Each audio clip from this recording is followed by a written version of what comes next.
You feel me? Okay, so last time, thank you for the gifts, Alonzo. I appreciate you. Okay, so last time I told y'all that the green sauce is my favorite, right? And then y'all start telling me to mix them, mix the red and the green, and see what that's like. So that's what we finna do. Mike KP said, "Do you like sneakers?" Is that a trick question? Hell yeah, I like sneakers. Who doesn't like sneakers? Feel me? Okay. We finna mix them. Ooh! Ooh! Hit me with the... Thank you. Was that you, Mike? I appreciate you. So we finna mix them. You feel me? You feel me? You feel me? You feel me? You feel me? Okay, I think they're mixed now. Mary said, "Hey Cynthia." Mary said, "What you eating?" I'm eating an Oregon burrito. They got carne asada, fries, guacamole, sour cream, beans, all kind of stuff up in there. You feel me?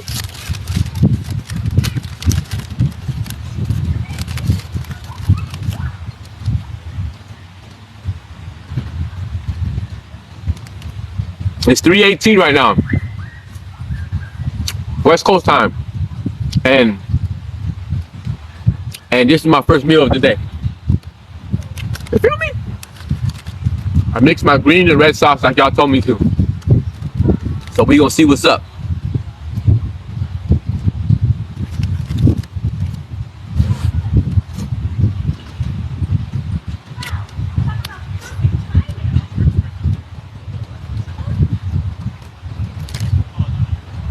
You see that?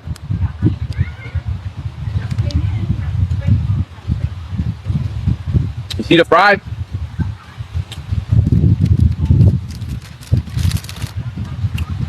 Woo! God is good. Woo! Mixing the hot sauce? Okay, we could do that. You feel me?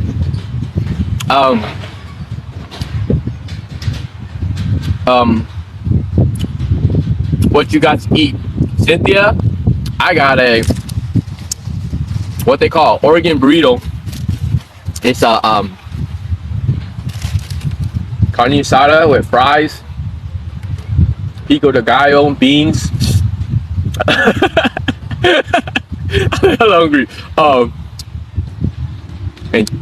And whatever else they put in there. You feel me? That shit fire though. That's the thing that I like is the fries. I like fries. You feel me?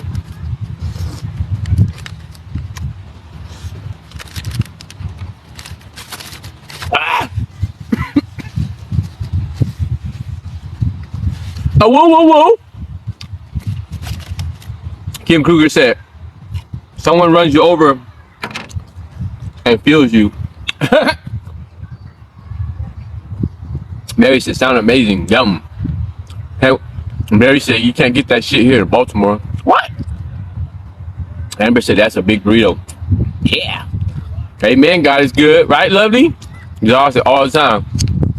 We had those here. They call it Arizona burrito, right? In Cali, they call it a Cali burrito too. Basically, like carne asada fries wrapped up in the tortilla. But the Cali fries are different. These fries are different. So I hate drinking water, right? But y'all know we gotta drink. Y'all know we gotta drink our water. So my older sister on the East Coast, she told me if you can't stand drinking water, start drinking Gatorade, cause that shit got the electrolytes that you need. So I got a Coke shirt on, but I'm drinking Gatorade today. You feel me?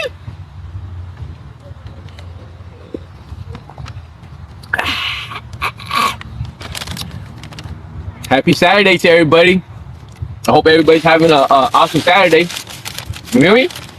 I feel knock this burrito down. And after I knock this burrito down, I got stories for y'all. If y'all hang out. But right now, let me knock this burrito down. You feel me? I'm hungry as hell. Really?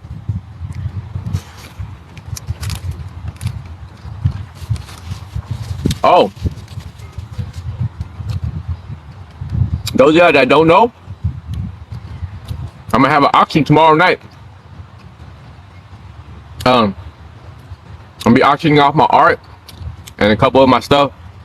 Some of my stuff. I'm gonna keep auctioning stuff off over time, but just some of the stuff I got ready for now. So tomorrow night, after 5 o'clock West Coast time, around 6 o'clock my time, I'm gonna go live. So those of y'all that are interested in my art or any of the stuff that has auction off, join the live. I'm also gonna be giving away a lot of stuff for free too. So don't trip. You know what I'm saying? But I'm not auctioning off my burrito.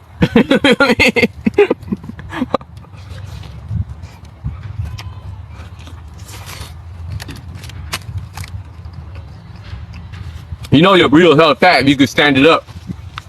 Look at that sucker. Look at that sucker.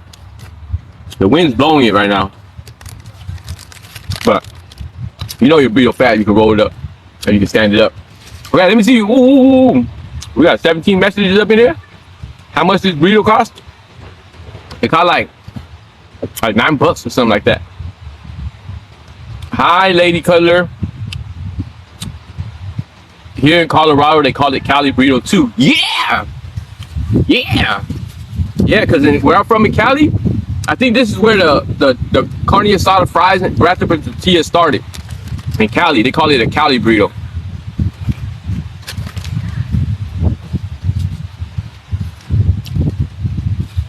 Oh.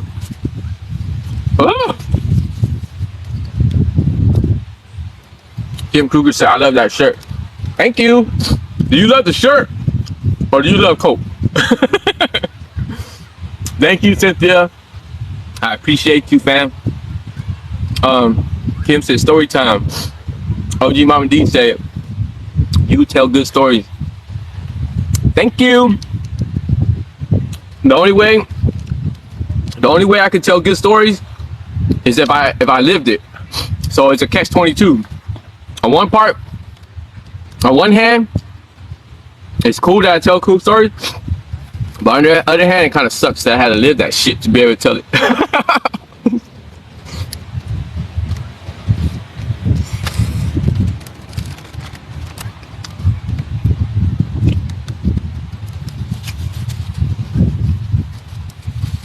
It's so nice today.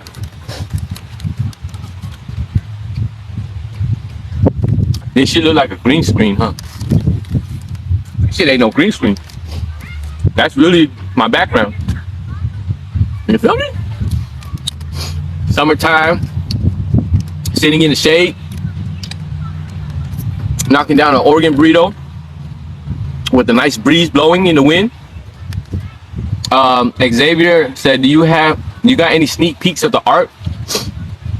Nah, I don't think I posted any of it on my videos. Nah, I don't think right now. I got the piece is titled, well, one of them is titled Unfinished but Finished. So it's an unfinished piece that I didn't finish, but it's considered finished though. That's what makes this art very unique. You feel me? Juju says, hi friend, I'm on a road trip with my sister going to the casino, going to get that money. Yeah!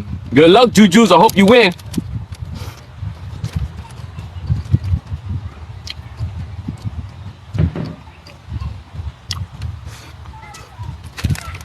What's your favorite game to play at the casino? My favorite card game is Pai Gow Poker. Vietnamese people, we love to play Pai Gow. Maybe said, shoot, I'm interested in your burritos. I'm telling you, they should make your boy a spokesperson for carne asada burrito or Mexican food. I love Mexican food. You know? They She made me a spokesperson for this shit. Thank you, Jersey Girl, for the heart in my head. Or a spokesperson for green hot sauce.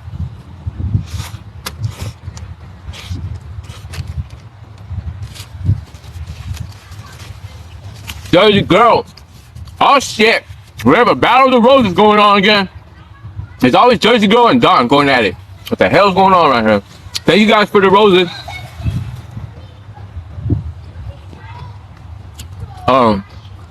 Thank you, Jersey Girl. Aloha, say yum. Burrito. It looks like a Taco Star burrito. What the hell is a Taco Star? D-Bear says they cost that much here in Texas. Shit.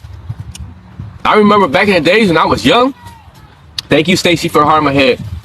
A carne asada burrito only costed $2.45. And I know exactly how much it costs because I used to scrape up $2.45, give me a carne asada burrito. I come out of prison. I go give me a burrito. They talking about $8, $9. I said, damn. And then you try to go get you a Big Mac, same thing. $8, $9 for Big Mac. Damn, y'all remember when Big Macs only costed $1? I said, damn, what's going on with the world today? Everything hella expensive. Like, sheesh.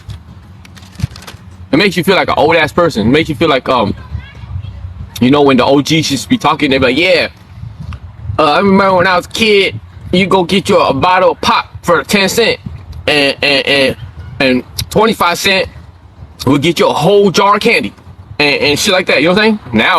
Now, I don't know what the hell 25 cents gonna get you.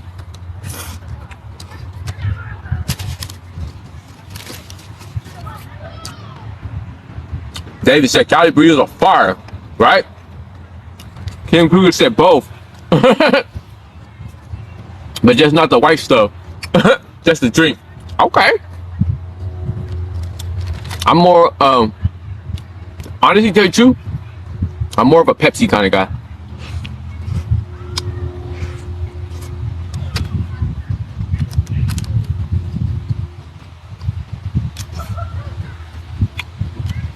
Nah, but that burrito is good. But Kim said it's devastating that you have to live like that. You are on my prayers list. Thank you, Don. Thank you, Kim. I appreciate you. I had to live like that. Ain't gotta live like that no more. You feel me? Who would have thought that all the stuff that I went through will one day be the content that I share on TikTok? They say don't let your life be in vain. So I guess all the shit that I went through when I was going through it, I didn't know that one day it was gonna pay off for me.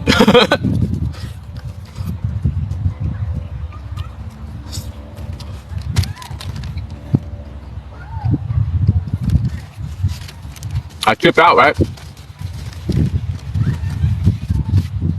I trip out how people find my stories interesting. And then, to me, it's like whatever, it's just my life, you know? People always say, yeah, you share some stories or whatever. And I just be like, what the fuck do I share? And it's just my life, you know what I'm saying? But every now and then, ooh, we got a disrespectful person in the chat. 1013, bye. Don't ever get at me like that. Hell wrong with you talking about shut up and describe that burrito. Woo. Oh, Cell, you agree? Okay, you can go too, Cell. Bye. Anybody else agree? Let me see. Okay. Jose say, let chat get a bite, bro. Okay. Here y'all go. Get a bite, everybody. Everybody got a bite? Okay. My turn.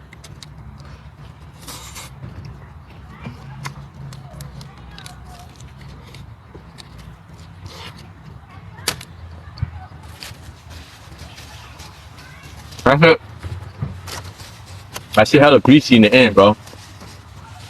Look at all this grease.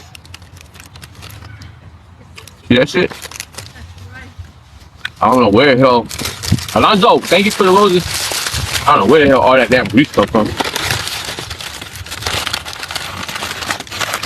Okay. Alright. Okay. Okay. Okay. Hey, Sam. Thank you for the roses. I appreciate you, Sam. Wicked, what's good, my guy? Not much. Let me see. Someone said you should try Somali hot sauce. Ooh, that shit sound hella good. I never had Somali hot sauce, but I had a lot of Somalian homies growing up though. Shout out to my Somalian homies. In my neighborhood where I'm from, a lot of Somalian refugees end up in my neighborhood. I even had homies, Somalian homies that were from my former gang. San Diego got a big Somalian population.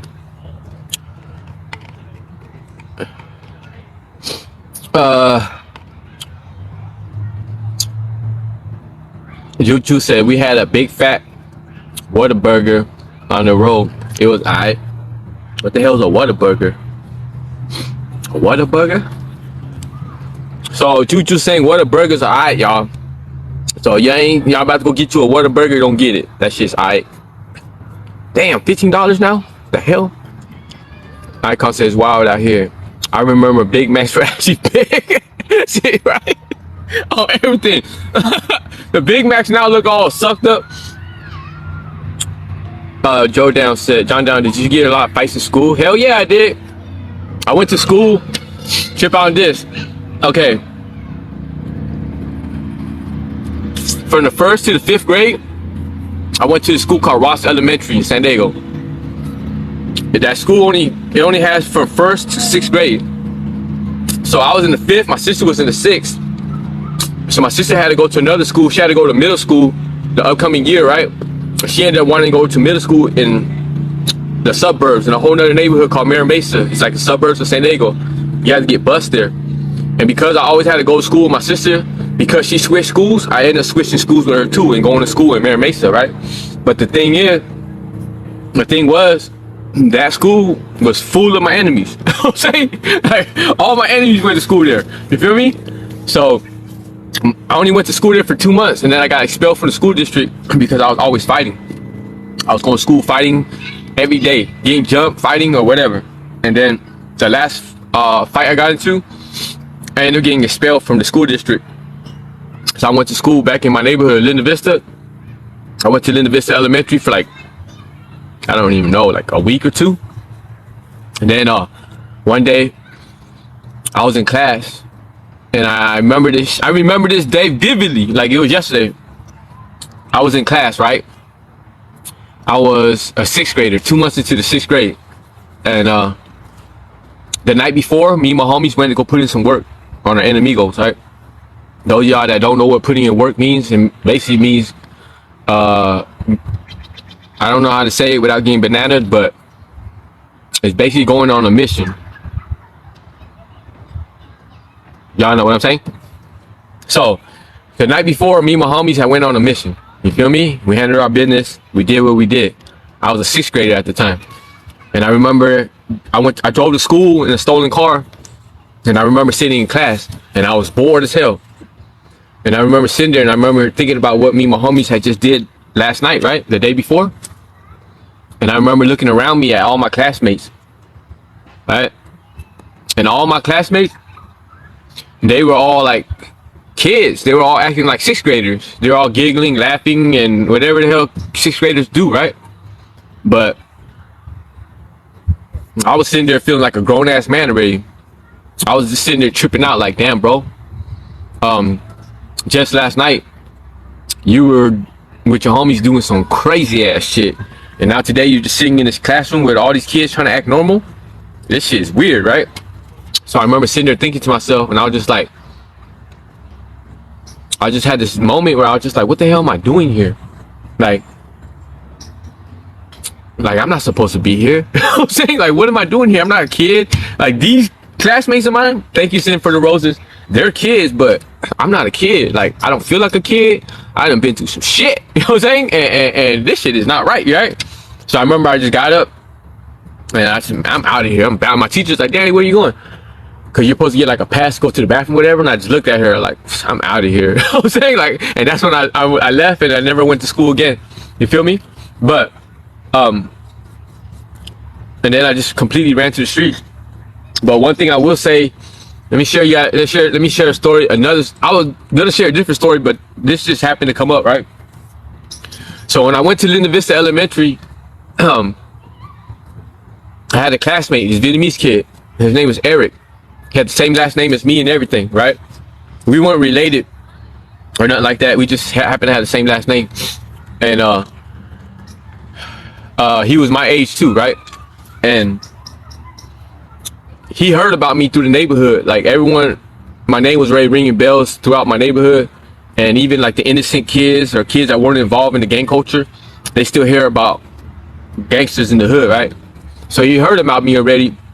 And so when we were in class, he always used to hang out with me, like try to kick with me. Like he was like a little wannabe gangster. Like he looked up to me, right? So we used to hang out, whatever. And then there were days where I was like, man, Eric, man, fuck this class, bro. Let's bounce. And I remember the first time I told him, I said, let's bounce. He said, what do you mean? I said, let's ditch school, bro. Let's take off. I said, I got a G-Ride outside. A G-Ride, for those that don't know, is a stolen car. I said, I got a G-Ride outside. We just go, bro. And this fool, he ain't never ditched in his life, right? He ain't never ditched school in his life. He was like an innocent kid. And he was scared because he was scared to get in trouble from his parents or whatever. And I was like, look, bro, you gonna go with me or not? And finally, because he wanted to be like, hang out and be a part of the mix so badly, he's like, let's go. So we went outside. You gotta remember this, I'm in 6th grade. I'm like 10, 11 years old. He's the same age as me. We go outside, we hop in a stolen car in a G-Ride, right? I said, let's go, bro. We hop in the whip, start smashing. I start taking them to my hood, start taking them with me to go pull licks. Licks, for those y'all don't know, is like pulling robberies, stick up kid, pulling crimes, right? So I started taking Eric with me to go pull licks. Start taking him to the block. All the homies like, man, who the fuck is this? Who the fuck is this little kid you bring to the hood, right? I said, don't trip, man, he's straight. He's the homie, right? But he was so square at that time that the homies were like, man, he ain't cut out for this shit, right? And I kept on like, nah, that's my homie. He's my classmate. He's good. Whatever. So anyways, I already got locked up at that time. I already done time and everything. I was on probation and shit, right? So I started getting locked up after that. Shortly after I met him, I dropped out of school and all that shit, and I started getting locked up. And when I was locked up doing time, his nickname now is Lil Eric. Lil Eric ended up joining my hood, right? And so he joined my hood, and he started like building himself a name. He became real reputable. He became a straight killer from the hood, right? Yada. Fast forward to this is back in when I was in 6th grade. This is like 1993 or somewhere around there. 92, 93, I can't remember. I think 93, 94, somewhere around there, right? But anyway, fast forward to 2008, basically like 15 years later, right? I get out the pen. My boy Lil Eric's locked up. He in Sentinella. He in prison, right? So I get out the pen, and my homie. Hold up, y'all. Let me let this boat go by.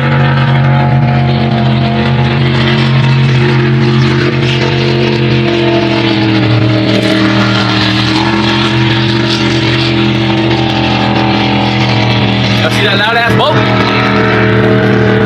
But anyways, so I got out the pen in 08, right?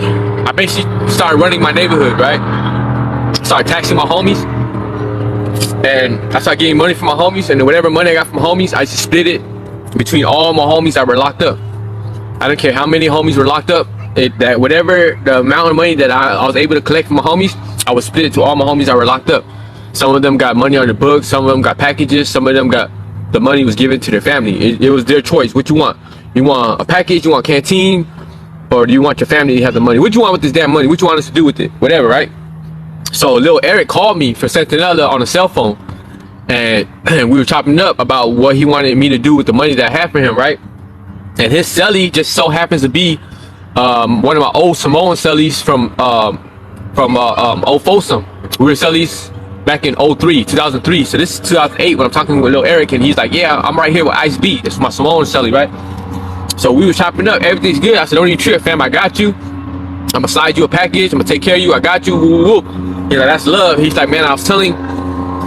We was on the phone, and he said, man, I was telling the homie Ice B, his Shelly. He said, I was telling Ice B when the homie Tiny get out. That was my old nickname, Tiny.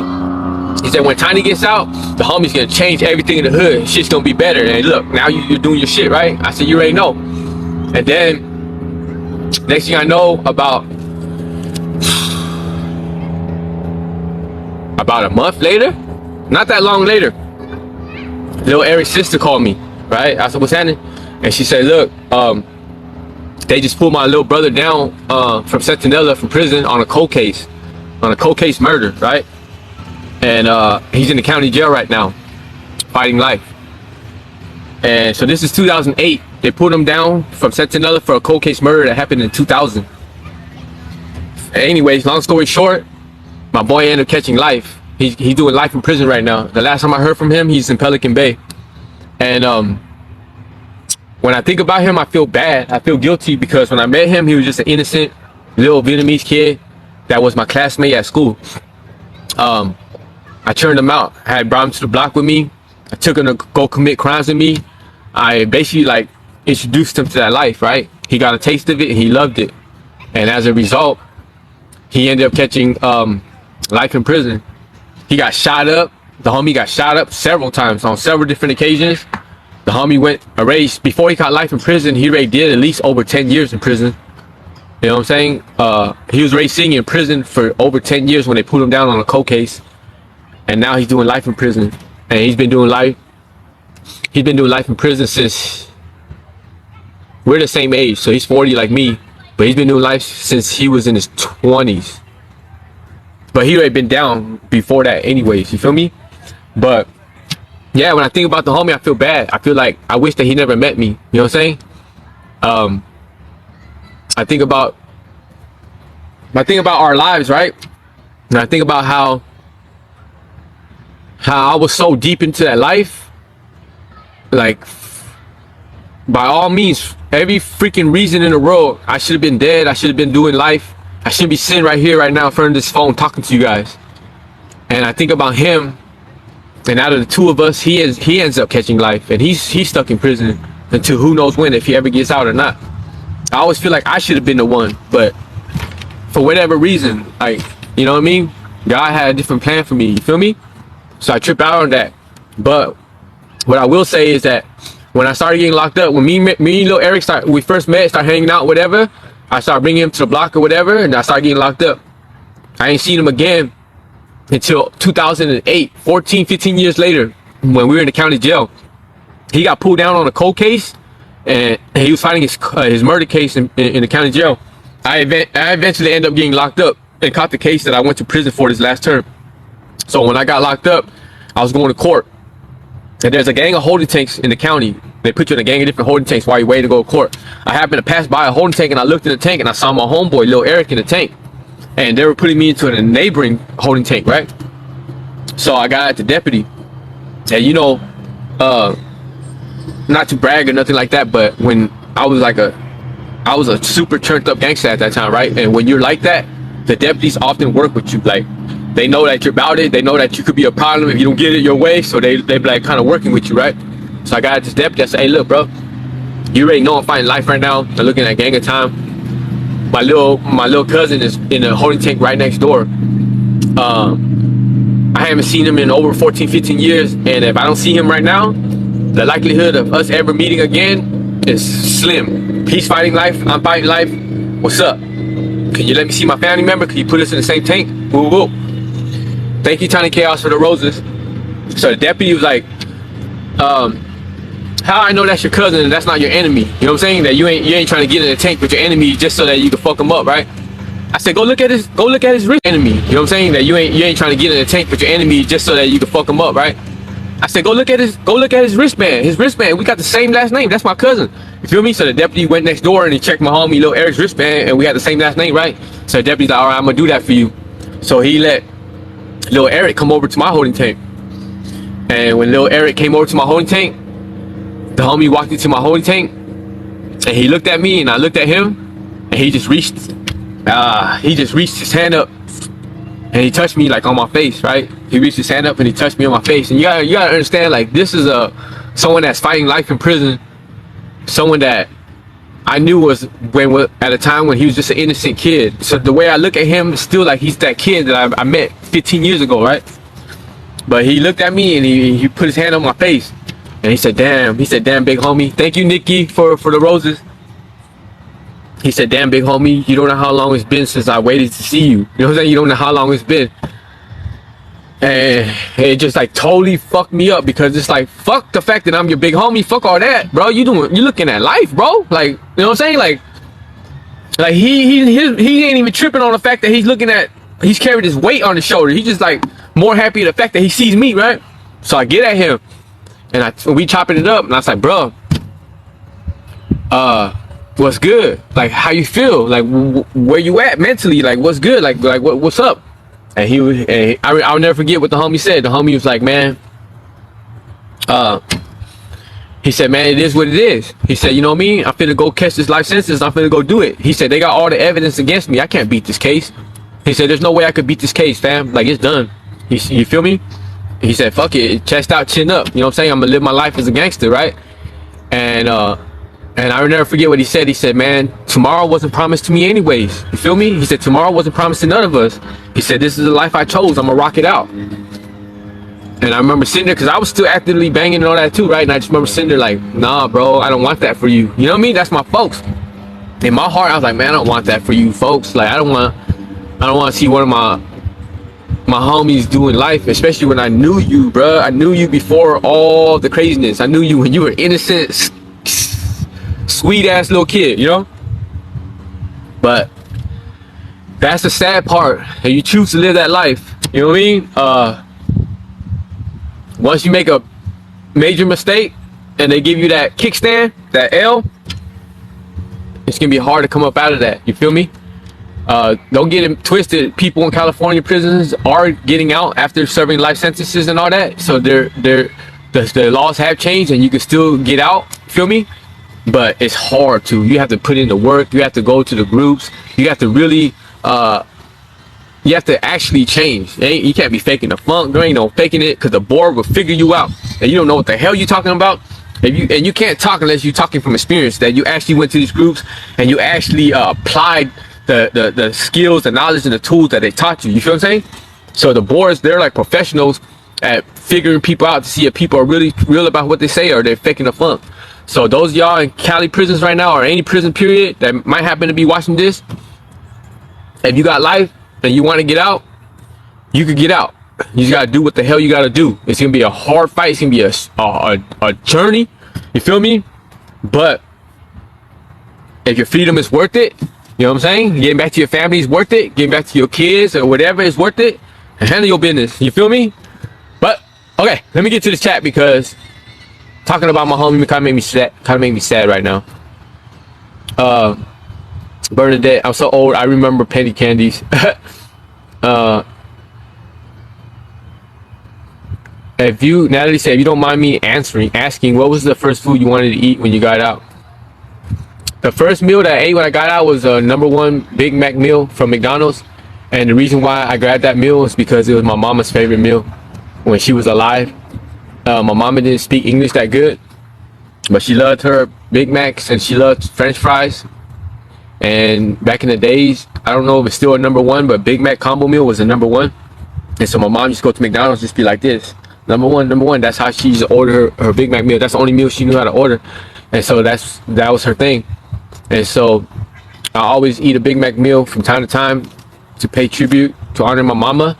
And every year on her passing, I always take a Big Mac meal, a whole entire meal, and I go put it in some kind of body of water, like this river. And because my mom is buried back in Vietnam. And so in my mind, spiritually or whatever, I believe by putting the food into the water, it'll somehow make it to her. You know what I mean? And when I got out of prison, my sister and my nieces and nephews came to see me when I was at a halfway house, and they were allowed to bring me food, clothes, hygiene, or whatever. And they were also allowed to buy me some food. Tiny Chaos, thank you for the roses. And my sister asked me, what do you want, bro? Like, what do you want? And when I was sitting there thinking about what I wanted, I couldn't help but think about my mom and the fact that I was out, but she wasn't out here with me. You know what I mean? So I told my sister to give me a Big Mac meal, and that was the first meal I had when I got out.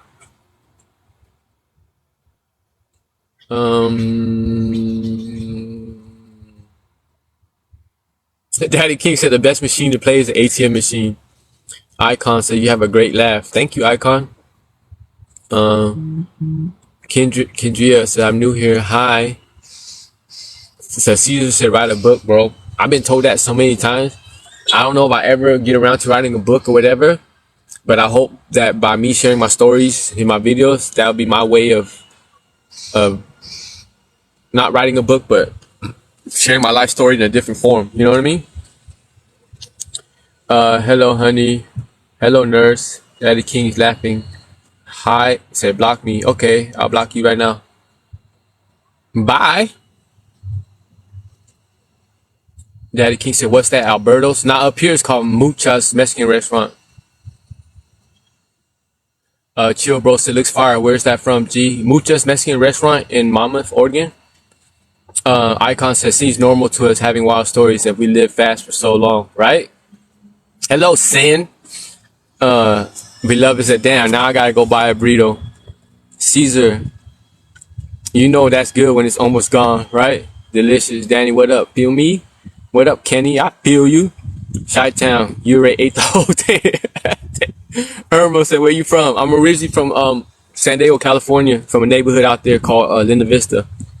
Cali life, that's right. Robin said, I went to Point Loma. Point Loma's not that far from Linda Vista. Icon said, I miss Dago. Michaela, I'm struggling bad. My brother overdose passed and I'm in severe pain. I want to go be with him. No, that's not the answer. That's just gonna make things worse. Sometimes when we're in pain, we just gotta, the only way to get through the fire is to go through it. You feel me? Your feelings are valid. What you're going through is valid. Even your thoughts of wanting to be with him is valid. You feel me? Because you're hurt right now. But just know that this feeling of pain or hurt, it will pass. Like the fact that your brother's gone, no, that will never go away. But the fact that the way you're feeling right now, that you stick it out and you stay in the ring, Michaela, things will get better and you'll eventually get your strength and you'll eventually get that oomph in you to keep on pushing. So don't tap out. Trust me. I wanted to tap out so many times in my life, and honestly tell you the truth, I tried to tap out several times in my life, and each time I tried and failed, afterwards I was happy that I failed. You feel what I'm saying? Just not too long ago, I'm gonna be 100% honest with y'all. Just in April, I tried to tap out and I failed, and right now it's what, September, and I'm happy that I did. Feel me? Because everything that I was going through at that time, I thought I couldn't take it. But everything that I was going through, it all fucking changed and flipped for the better. All my issues, I don't have them no more. The things that I was struggling with, I'm not struggling with no more. But if I wouldn't have failed that time, I wouldn't be here right now to see that things are gonna be all right. So I encourage you, like, keep fighting. You know what I'm saying? I know it's hard, but keep fighting. Donnie, thank you for the roses, fam. What a burger. Okay. Green Bambino. Great Bambino. Cuddy, you in Sac? Nah, I'm not. I'm out here in Oregon. Thank you, Jody, for the roses. Okay. Let me see. Thank you guys for the gifts. Mike said, what part of Dago you from? I'm from Linda Vista. Chill Bro said, I just lost my bro the same way. It's tough, but you'll get through it, right? Mike said, I'm from the box. That's what's up. Robin doing bad things. Pogi, it means robbing. The hell that mean? Mike Psychedelic, running down on your ass for those who don't know what putting in works means, right?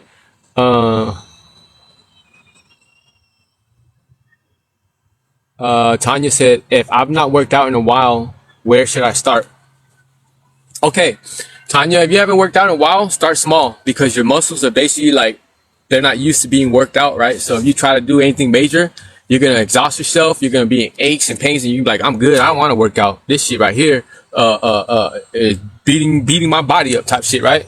So, if you want to start working out, just start off small. Do a little small workouts just to get your muscles back toned and strong again.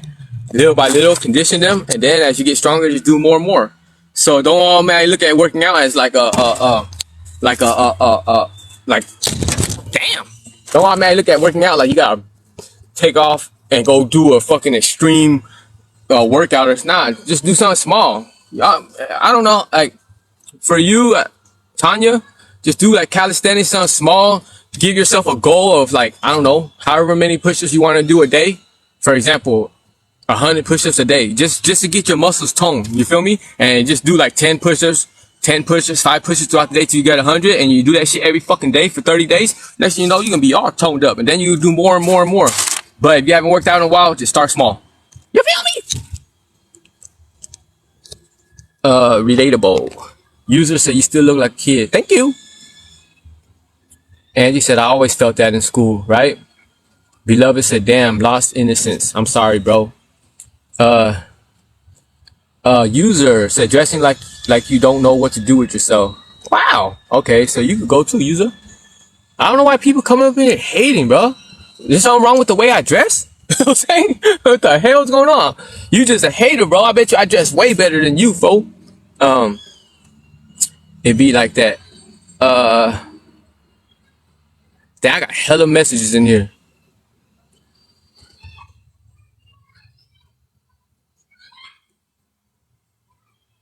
Mamo said, so did you get some ice cream last night? Yeah, I did. I ended up door dashing some ice cream last night, so I did. You feel me? That's crazy. You were in my chat last night? I was fiending for ice cream last night too. Manny says, is that the Sacramento River? Nah, it's the Willamette River out here in Oregon. Hi, can't wait to be 30. Hey Juju. Ant Dog said, ain't you from LV? Yeah, I'm from Linda Vista. Nikki said that tiny little thing loud as hell, ain't it?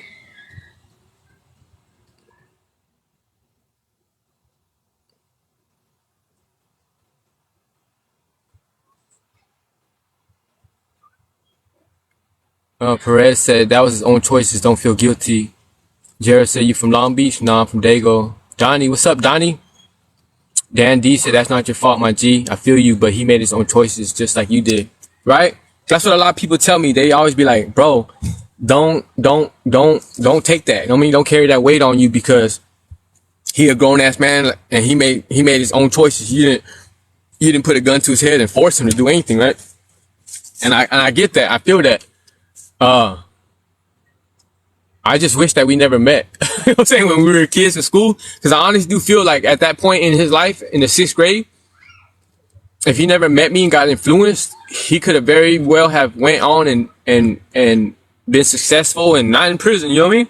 But it just so happened that our lives just crossed paths and I was just so evil and so wicked at that time that I felt like it was my duty as a former gang member to recruit as many people as I could. You know what I mean? That's part of putting in work, right? And without even thinking about the repercussions or the consequences of what can happen as a result of him getting a part of and getting down with us. You know? Thank you for the roses. I appreciate y'all.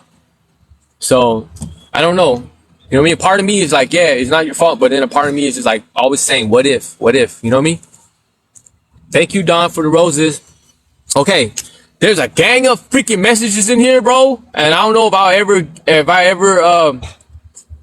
ever get to the bottom of these messages. You feel me? But damn. So what I'm gonna do is I'm just gonna skim through these messages. I'm gonna hit the ones that really stand out, and then I'm gonna keep it pushing. I'm gonna share another story. I see I got a gang of haters in this live today though. So you know what I mean? I hate having lives with all these haters in it.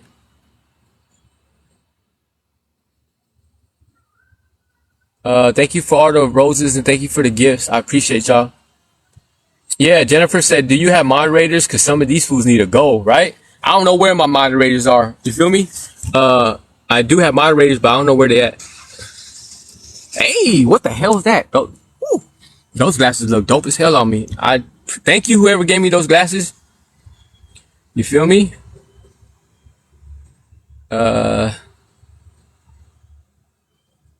Tony said, I'm not crying, you're crying. Well, my bro, you are blessed. Wow, everyone has a story, fam. It's okay. They being reported repeatedly. Can someone block the username? Thank you at King Myers. I appreciate you. Melina said, it's hard to watch friends and family members get caught up in the street life. Banks a good story, especially when you've been there and came out of it and they haven't. For real, for real. Belinda said, ooh, thank you for the galaxy, Stacy. I appreciate you. Thank you, Maddie, for the cowboy hat. Woo! You feel me? Okay. So let me just go ahead and share a story I was going to share, right? And then, I'm sorry if I don't get to you guys in the chat, but there's a whole lot of y'all in this chat, and if I don't get to you guys, I apologize. But so trip out on this. This is a story that blows my mind sometimes when I look back on it, right? Thank you, Maddie, for the high bear. Let me get my ass in the shade because this sun is like hitting my bone, bro. Thank you for the heart hand. So look. So, damn, what year was this? This was at least 1995, 1994, somewhere around there. I was super young still. I had to be like around 11 or 10, 11-ish. I think I was 11. I had to be around there. I was hella young, right? And I was with my homeboys. We were in a G-Ride. Again, those of y'all don't know what a G-Ride is. It's a stolen car. It was a Honda Civic, one of the old school Honda Civics, the box kind, right? And we were driving around the suburbs, and we were basically breaking into cars. That was our hustle. We used to break into people's cars, get them for the stereo system, get them for the whole whip, strip their rims. That was just what we did when we were young, working for the chop shop. And so we were up in the suburbs, hitting people for their cars, right? And my job, basically, we'll pull up to a house, we'll see a car or whatever, got rims, system. It looked like it got system in it, got rims. It looks like a car that probably has a good system in it, whatever, right? The homies will hop out, they go check the car out. If there's something in there, they'll get to breaking into the car. My job was to stand there and keep point. Like I had to just stand there and watch the house, watch the neighborhood, look around to make sure that no one runs up on us or no one sees what we're doing and try to call the police while we're doing it, and then the police come swoop up on us, right? So I remember I was a kid. Y'all gotta remember, I'm like 11 years old. Hey, Don, thank you for the I appreciate you. So remember, I was a kid. I was hella young. And I remember I was sitting right there.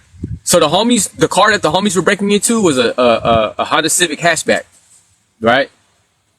And my homies had broke into it already. They were in the car, like stripping out the stereo, the amp, all that, the speakers, the whole nine. They popped the trunk. They got the passenger door open, the driver door open. They up in there, right? So I'm standing on the other side of the car, like checking out the scene, making sure there's no people around. And I remember looking left, I remember looking right, I remember looking at the house, and the window of the house. I remember when I first looked at it, it was just this is the middle of the night too, y'all. This is like 1, 2 o'clock in the morning. So the house, the window, there was nothing in the window when I first looked at it, right? And I remember looking back and forth, looking around for people. It's cold. This is 2 in the morning. There's a lot, like my heart is pounding. There's a lot of adrenaline going through my body because my homies is doing what they're doing, right? And I remember looking back at the house, and in the window, I saw a big ass silhouette, right? A silhouette of somebody. And that shit was so big, right? That I initially thought, is that a Christmas tree? You know what I'm saying? In my head, right? I was looking at that shit. I said, I don't remember seeing that shadow in the window earlier. Am I tripping? And I remember looking at it like, is that a person? Or is that a Christmas tree? Because that motherfucker was so big. He probably standing like this or doing some shit, right? To where I was standing on the street and I was looking. I was like, is that a person or is that a Christmas tree? I couldn't tell. So I didn't want to tell my homies, hey, there's people, right? Because If I give them a false alarm, thank you, Active, for the roast. If I give them a false alarm while they're in the middle of handling the business, they be like, man, you scary ass little kid. You over here saying people, they don't even know people, right? So I had to be sure that that was a person. So I'm looking, and finally, the silhouette in the window, it moved. I said, oh yeah, that's a person. So I told my homies, hey, people, let's go. And so once my homies hear people, they don't even gotta ask like, what is it or what's going on. They just hop out the car, grab as much stuff as they can, hop in the G-Ride, we gone, right? So the homies hopped in the G-Ride, we out. Well, we cruising. It's like, but it is what it is. We broke into the car, we got as much as we can. People was there, so we just take off. We go to another car. So we take off. Whoop. And about like, not even that long after, about like, I say like 10 minutes later, right? Okay, so there's 4 of us in the car. There's my homeboy, Fong, he's driving. My black homie, Satan, he in the passenger seat. My homie Sam Sui's to the right of me, and I'm behind the driver, right? So we see a car in the distance that we look, like we feel like, hey, this car has potential, right? So we told my homie Satan, my black homie, he said, get out the car, go check that car out. So we in the middle of the street. Satan gets out the car to go check this car. He got a flashlight. He want to go look in the car to see if it has a system or whatever, right? And out of nowhere, this freaking car, I see a bright ass light behind us, and this fucking car just pulls up behind us, screeching to a halt. Right behind us, right? And then this big ass white boy hopped out the car, and he had a paint gun. He had a paint pew pew, right? And this fool starts spraying our car with his paint gun. You see like bright neon, green paint splashes appearing on the car. I was like, what the fuck? I'm in the car like, what the fuck, right? And then in one hand he had a paint gun, in the other hand he had a golf club. So he let off the whole paint gun. He light up the whole G-Ride with paintballs, right? So we in the car like, what the fuck is this fool doing? And then he had a golf club, and then he see my homeboy Satan outside the car, right? So he started running towards my homeboy Satan. So Satan started running around our car, right? So he got this golf club, he's trying to hit Satan, and he's smashing our car at the same time, and he's chasing my homeboy around the car, right? And my homeboy just running, and and we're in the car, like watching them go around the car, and we got paintballs all on our car, and we're just watching, like, what the fuck? So I reached over to the passenger seat, and I rolled the window all the way down, right? And I kept on, every time Satan was passing by the passenger window, we were yelling, jump through the window! And then he'd run by, and the dude would chase him, he'd run by, and every time he run by, we'd be like, Satan, jump through the window! Satan, jump through the window! Right? And finally, Satan was in the front of the car, and the dude was in the back, right? And Satan's like doing like this with him, right? And Satan looks at us through the car, we're like, jump through the window, fool, right? So finally Satan makes a run for it, and he jumps through the passenger window. We take off, right? We take off. Boom. And I was like, damn, that shit was crazy, bro. That fool lit up the whole car. That fool he got a golf club. He almost got your ass, Satan, right? And everybody's just chilling. We laughing. We full of adrenaline. We pumped. We juiced. We're like, damn, that was crazy, bro. So you guys gotta understand. We all teenagers. Every single one of us, right? The oldest one is probably like 16. The rest of us is like 14, 15. I'm like 11 at the time, right? Thank you, Maddie, for the rose. So we're sitting there in the car, and we all like, just like, damn, that shit was crazy, bro. Woo, woo, woo. So then everybody calmed down, and we chilling. And I remember sitting in the back seat, and I'm chilling, and I'm just looking around. And I don't know why, but something caught my eye, and I looked up, and in the driver's side window, I saw some fingers, like someone's fingers in the window, right? And I was like, what the fuck? And I looked to the passenger side window, and I saw some fingers on that side. So I look behind me, I'm in the back seat, I look behind me, and I see some freaking legs, I see some feet in the window, right? So I'm like, what the fuck? So I look, I told the homies, hey, that motherfucker, because you see his hands and his feet back. I said, that motherfucker's on top of the car, bro. He's on top of the car. And my homeboys, they looked, they said, oh shit, that fool really is on top of the car, right? So we had screwdrivers, like flathead screwdrivers, that we were using that to break into the cars, right? So my homie's driving. I reached over to the driver's side, and I'll start poking his finger with the screwdriver. Get your motherfucking ass on the car, right? So he would lift up his finger on the driver's side, but he would hold on to it on the passenger side. So I passed the screwdriver to my homie Saint. My homie Saint would poke his fingers on the passenger side, and this fool would lift up his fingers on the passenger side, but then he'll grab the driver's side back. So we were going back and forth with him, poking his fingers, right? And then we would trick him, because at first we were going driver's side, passenger side. Driver's side, we were just going back and forth, and he was just going like this each time, right? So we switched it up on his ass. We went passenger side, passenger side. You know what I'm saying? Passenger side, driver, passenger, driver. Like he was getting confused, right? So we just poking this shit. Beep, beep, beep, beep, beep. But he wasn't like coming off the top of the car. He was just hanging on, right? So we were like, man, what the fuck we gonna do? This motherfucker don't want to get off the car, right? So my homeboy was saying, he was like, man, don't even trip. I got this shit. Fuck this motherfucker. I'm gonna take care of it, right? So you guys gotta understand, back then, the stereos in cars were pull-out stereos. A lot of y'all are in the 30 and up club in my lives, right? So y'all know about pull-out stereos. The youngsters that don't know, a stereo is basically, a pull-out means you could take the whole stereo out of the deck. You know what I'm saying? And you could take it into your house with you so no one can steal your stereo. That's old school pull-out stereo, right? So my homie said, he was like, don't even trip. I got this motherfucker, right? So he pulled out the whole stereo from the deck, right? And he rolled his window all the way down. And he told me, Tiny, grab my legs. Don't let me go. He said, I'm gonna come out the window and I'm gonna beat this fool with the stereo until he gets off the car, right? And then I was like, all right. So, I reach over, I lean over and I grab my homie's legs, right? And my homie had the stereo in his hand and he came out the window and he hung down out the window, like he hung down and he tried to come from all the way from the bottom and try to bring his body up to freaking swing and smack this fool, right? So I'm sitting there watching. So my homie went down like this. He came up. I see his arm swinging like this. I see his arm disappear like this. Come down on top of the roof of the car. And then I see my homie come back down. His arm come back down like this. And I see no stereo in his hand. And he's like kicking like, pull me in. So basically what happened was the dude took the stereo from him. When my homie tried to come up and hit him with the stereo, this big old corn-fed ass white boy, right? He took the stereo from my homie and he started swinging down, started hitting my homie, right? And my homie was like hanging out the car like, ah! He's like, pull me in. So my other homie jumped over and helped me and we pulled this fool in, right? And then after that, the fool was still on top of the car. So we're like, damn, man, what the fuck? We're like, what are we gonna do? How are we gonna get rid of this motherfucker? He done took our stereo. You know what I'm saying? This motherfucker corn-fed, big as hell, right? So we're sitting there like tripping, like, how are we gonna do? What are we gonna do? So we started like feeling around the car for stuff that we could find. And we were trying to throw it at him, trying to knock him upside the head with it, right? We were trying to get to the trunk so we could get to the car jack, but we couldn't get to the trunk, right? So finally, one of the homies came up with a bright ass idea, right? One of the homies like, bro, he told my homeboy that I was driving. He told my homeboy, bro, just put the pedal to the metal, bro. Just smash, bro. Just hit that bitch and then just pound on the brakes. You feel me? Make that motherfucker fly off, right? And so my homeboy, we in a residential. You guys gotta understand, we in a residential neighborhood, right? And my homeboy, he driving stick. He's like, all right, I'm gonna do that shit. We're like, do that shit. So he's driving because the residential is a lot of curves, right? So he's waiting to find a straight street. You feel me? And my homie finally found a straight street. And he started burning rubber. And I'm in the car like, ooh, like I'm scared because we're going so fast to this residential. I'm scared that the homie's gonna end up crashing or a car's gonna come out of nowhere, right? So my homie smashed. He going stupid fast in the residential. And I fool pounding on the brakes.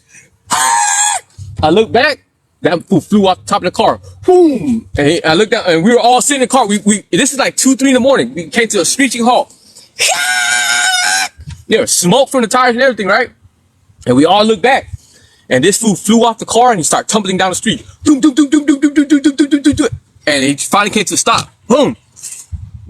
And we were all just watching him like, damn. You think that fool dead? I was like, damn, that fool got fucked up, right? And all of a sudden, his body, he was laying on the ground like this. All of a sudden, you see him move, right? That fool started moving. That fool got up. And we're like, damn, but he's hella far, though. We're like, damn, look at that fool, he got up. And he looked at us, and next you know, he started running towards us, all fucked up, like limping, running towards us, right? I told my homeboy, I said, go. And my homeboy smashed off. Ah! And we took off.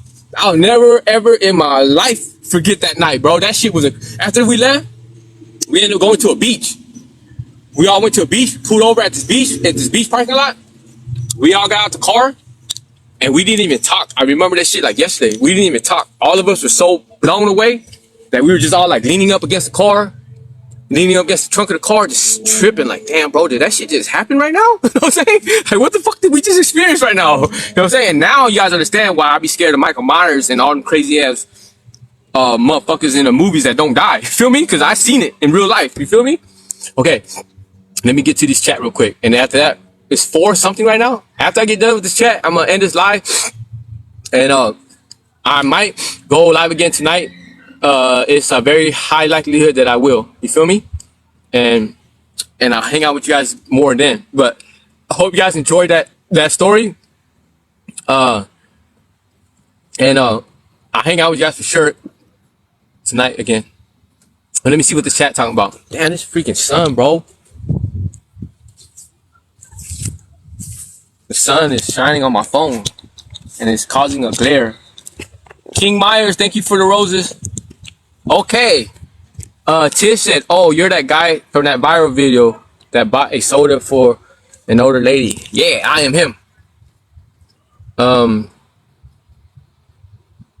Pray easy, mom. What? I don't know what that means. Little baby said, I'm sorry for your loss. I lost my mom too. That's what's up. I stand in solidarity with you. I hope. Mary said, hello. I hope you are having a great weekend. I hope you are too, Mary. Hello from Las Vegas. Yeah. Rudy said, what did you bang in rest in peace to mom? It don't matter what I bang. I don't bang no more. Elizabeth said, thank you for sharing that. You're welcome, Elizabeth. Donnie said, you've been through hell, but you're here breathing the air, right? For sure. I'm sorry you lost your mom. I can't imagine losing mine. Tiny Chaos said, let's get this book written, fam. You got stories. Joseph, what's up, Joseph? Christina said, how long have you been out? I've been out 1.5 years now. And what do you do now? I just create content. I'm a content creator. You feel me?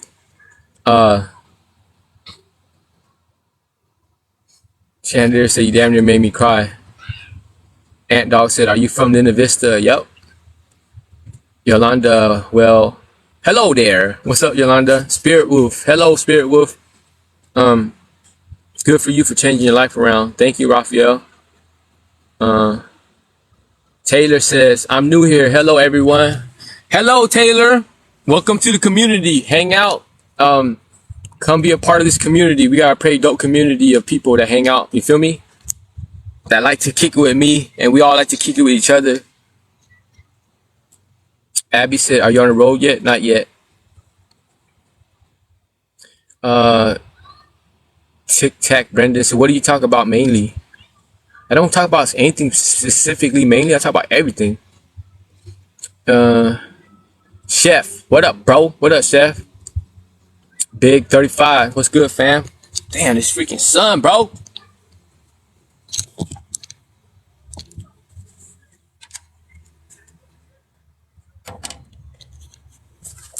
Let me see this way. Is it gonna work this way? Okay, it's a little bit better. Elizabeth said, much love to you and Sosa from Cali. Yeah, thank you. Donnie 619, that's what's up. What's up, Kansas City? West Coast. What's up, my boy? What's up, fam? Donnie, I lived in Linda Vista. I'm already knowing, fam.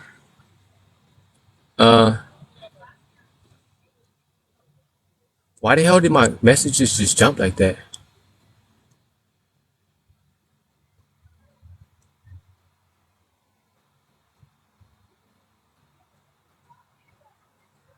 Okay, I'm just gonna go wherever the messages go because these something just jumped on me. Why the hell did it just jump on me, bro?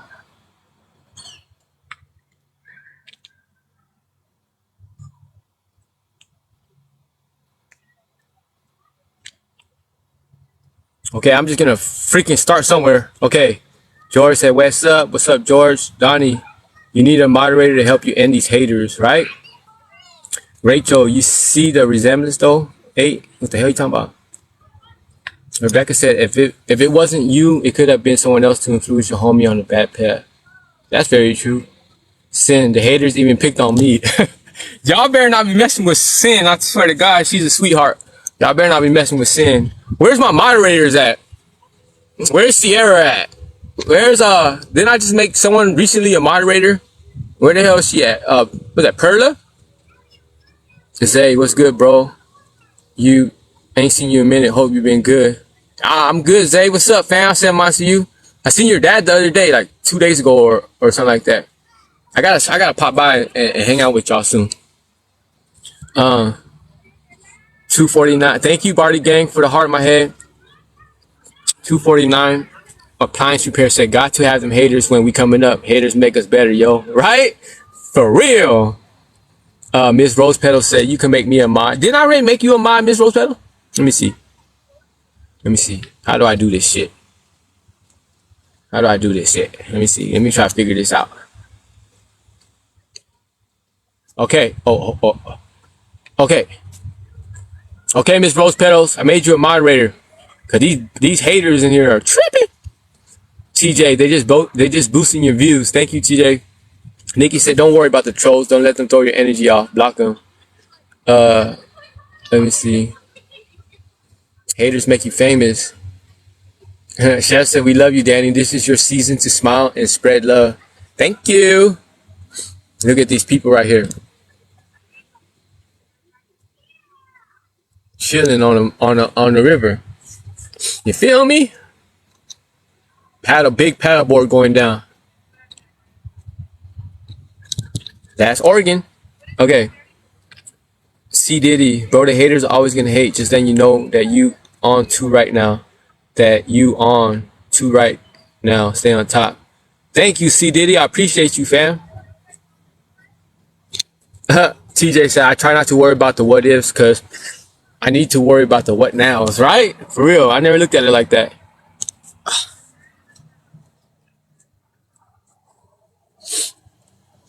Tiny Chaos said, I was thinking, what if I didn't separate with him because of addiction, but our story's already written?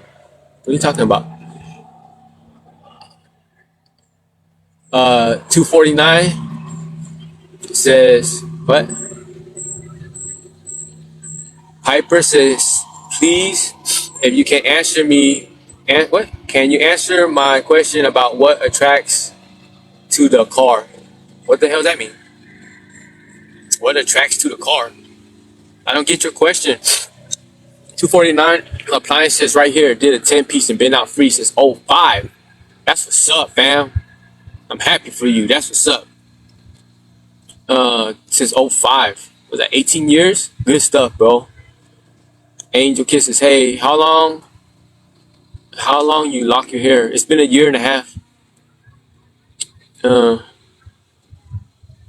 Piper said, they got my car 3 times here in Oakland. It's so bad, I wish I could leave. Oh, I think I kind of understand what you're saying now. What attracts the thieves to your car, right? What attracts them to want to break into your car? Honestly, tell you the truth, I'm going to keep it 100 with you, right? If a thief wants to break into your car, there's no way you can stop them.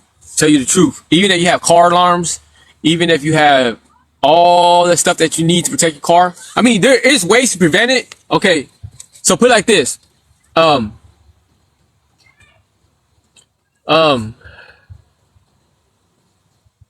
when cars had alarms on them, right? Me and my homies still broke into them. You know what I'm saying? A lot of times, so the cars, a lot of people have car alarms, right? That the alarm will go off when you open the car, right? Instead of getting that kind of car alarm, get the kind of car alarm that will go off if someone touches your car. You feel what I'm saying? Now, I know that kind of car alarm could be very annoying, right? Because people could set the alarm off all the time or whatever. That's why a lot of people don't get that kind of car alarm. They get the kind that when someone breaks into your car and actually opens the door, the alarm will be set off. But the kind of alarms that when you open the door, we could cut off any alarm, but basically the ones that when someone opens your door, the alarm goes off, those are easier to cut. So all we do as car thieves, all we do is go to your car and we press down on the hood of your car, right? One person presses down on the hood of your car, right? While the other person reaches up to pop your hood. Once the hood is popped, instead of allowing the hood to click, the person that's holding the hood down won't allow it to click. So then they could gently lift the hood up real slowly, real gently, right? And then once we lift the hood up real slow, real gently, all we gotta do is cut your car alarm. And then now you don't have a car alarm. And then we just get in your car. So what attracts people to cars mainly for car thieves is rims. And you have nice rims on your car. And your car is all souped up. So you gotta understand when me and my homies were hitting cars and stuff like that, we're Asians. So we're into like the Fast and Furious type cars. the freaking rice rockets and all that stuff. Damn, this sun is killing me, bro. That sucker be glaring on my phone. Okay, yeah, so we would go after souped up looking cars. I don't know what kind of car you got, right? But me and my homies, we used to go after like the souped up looking rise car. Basically the car that had everything in one shot. It had rims, it had headers, it had exhaust, it had a stereo system, an amp, speakers in the back, tweeters, EQ, all that. If we could hit all that in one car, then that's the type of car that we really want to go after. We would rather get all that in one car than have to go break into several cars to get all that. You feel what I'm saying? So to tell you the truth, at the end of the day, if someone wants to break into your car, there's no way that there's nothing that you can do for them to stop, for you to stop them. You know what I'm saying? There's nothing you can do. The only thing that you could really do is park your car in your garage or park your car in a very lit area or park your car where like it has like a light with a motion sensor. So if someone comes into your car, the fucking motion sensor will turn on the light and it'll stay on as long as someone's there, because we're trying to do our dirt in the dark.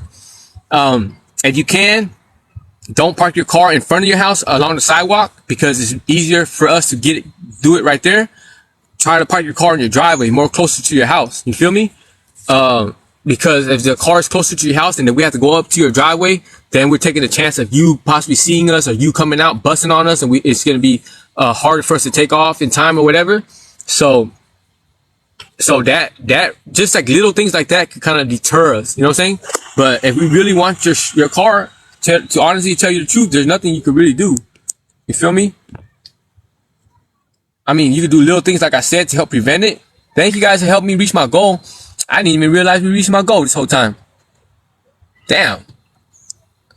Where were we at on that goal? I don't even remember. Okay. I think we've been reached it, huh? I don't know. I'm upset at 200.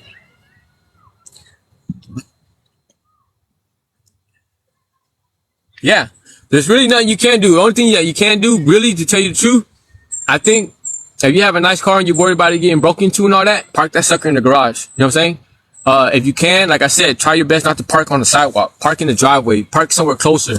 And then you can even do stuff like this. You can even set up a fake ass camera. It don't have to be a real camera. It could be a fake ass camera.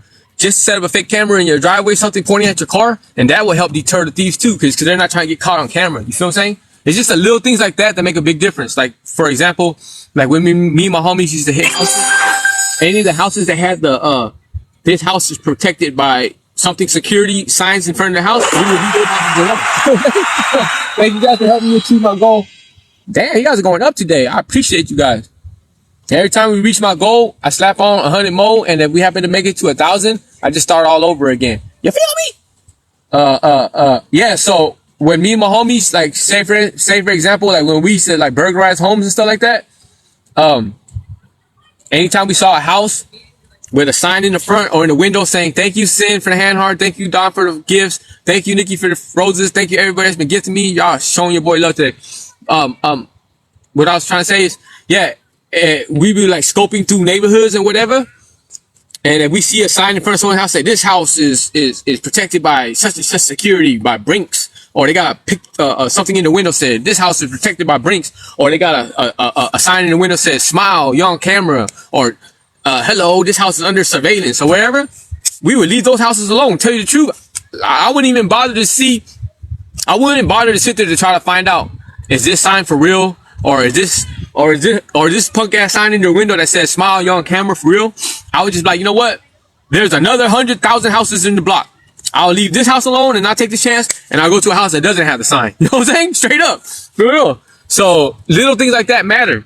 So, like, for instance, like your car. If you put like a light, like a light with a motion sensor on it, pointing at your car, so anytime a thief try to walk up to your car and the light turns on, that will spook them. They're like, oh yeah, why am I going to sit here try to break into this car where I'm going to have a bright ass light shining on me when I can just go to the neighbor's house and break into their car in the dark? You feel what I'm saying? Why would I want to go hit this car when I see a camera pointing at the car?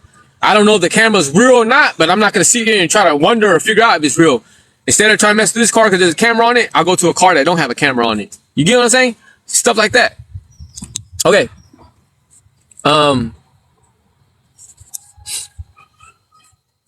Okay, now I'm starting to get down to these messages. Press says 11 is crazy. Thank you. Oh,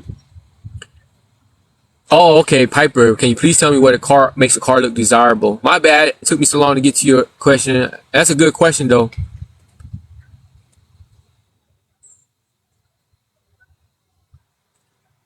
Gang of people up in here laughing.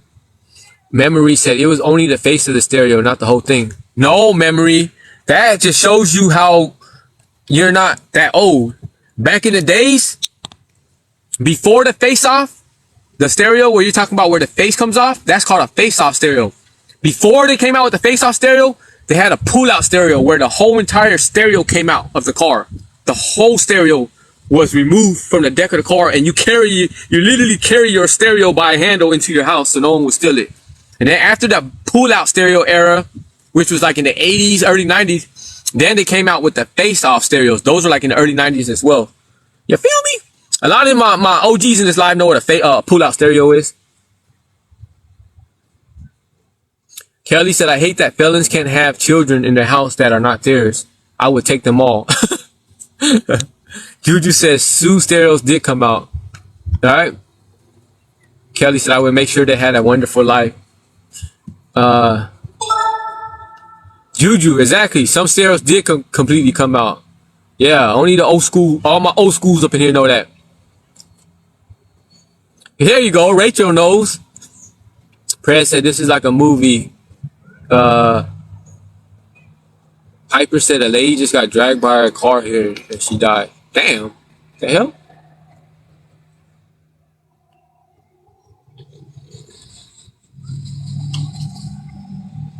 Don said, I love your stories. Thank you, Don.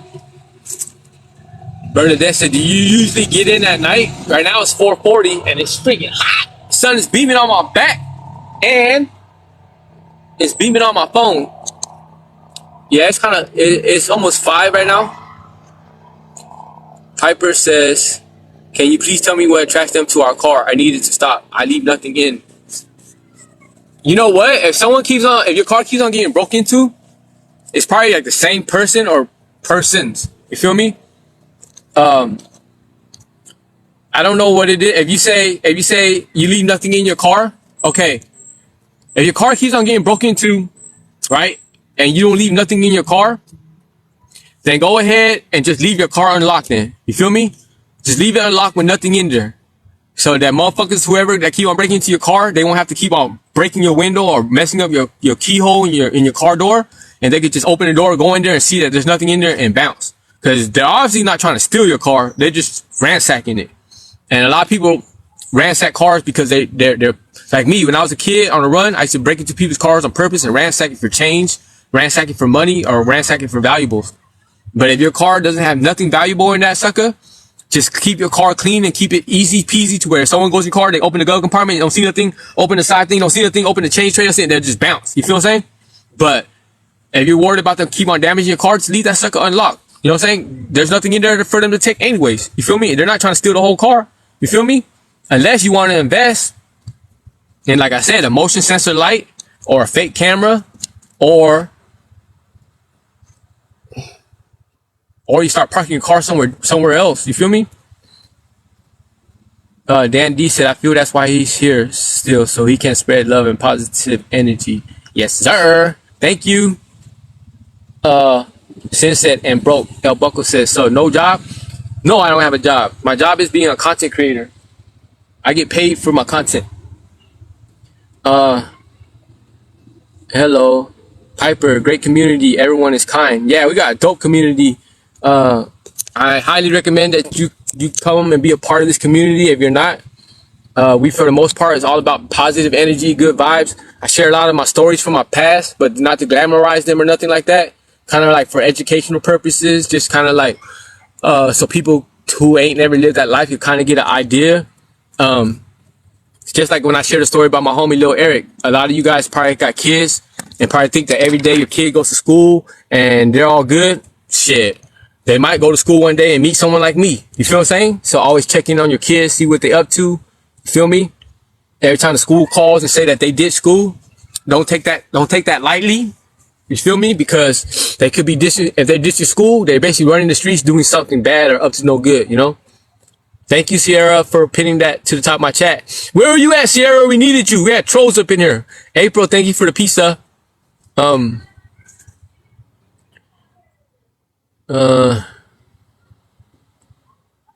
the hell is at Sin? Great community. Everyone's kind of, oh, here goes Sin. It's easy to say I love you guys on camera, and people are gullible. Aww.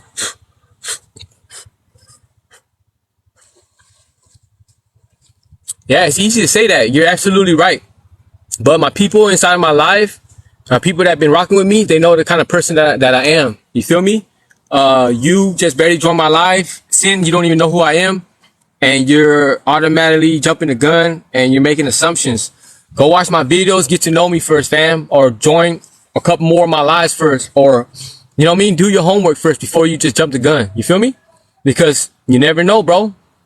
You never know. There could actually be real people out here. You know what I'm saying? Right?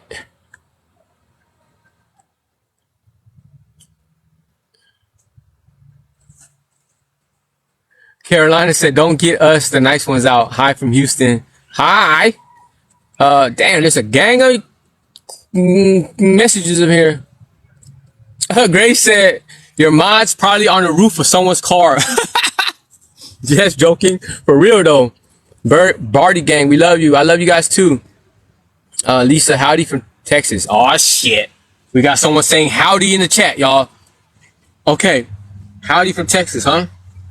Hold on. Let me go back in my Rolodex and remember how I'm supposed to respond to this. Howdy, Lisa. How's your mom? How's your moms and them? That's how I was taught to respond to a howdy. Howdy. How's your moms and them? How's your mams and them? Okay.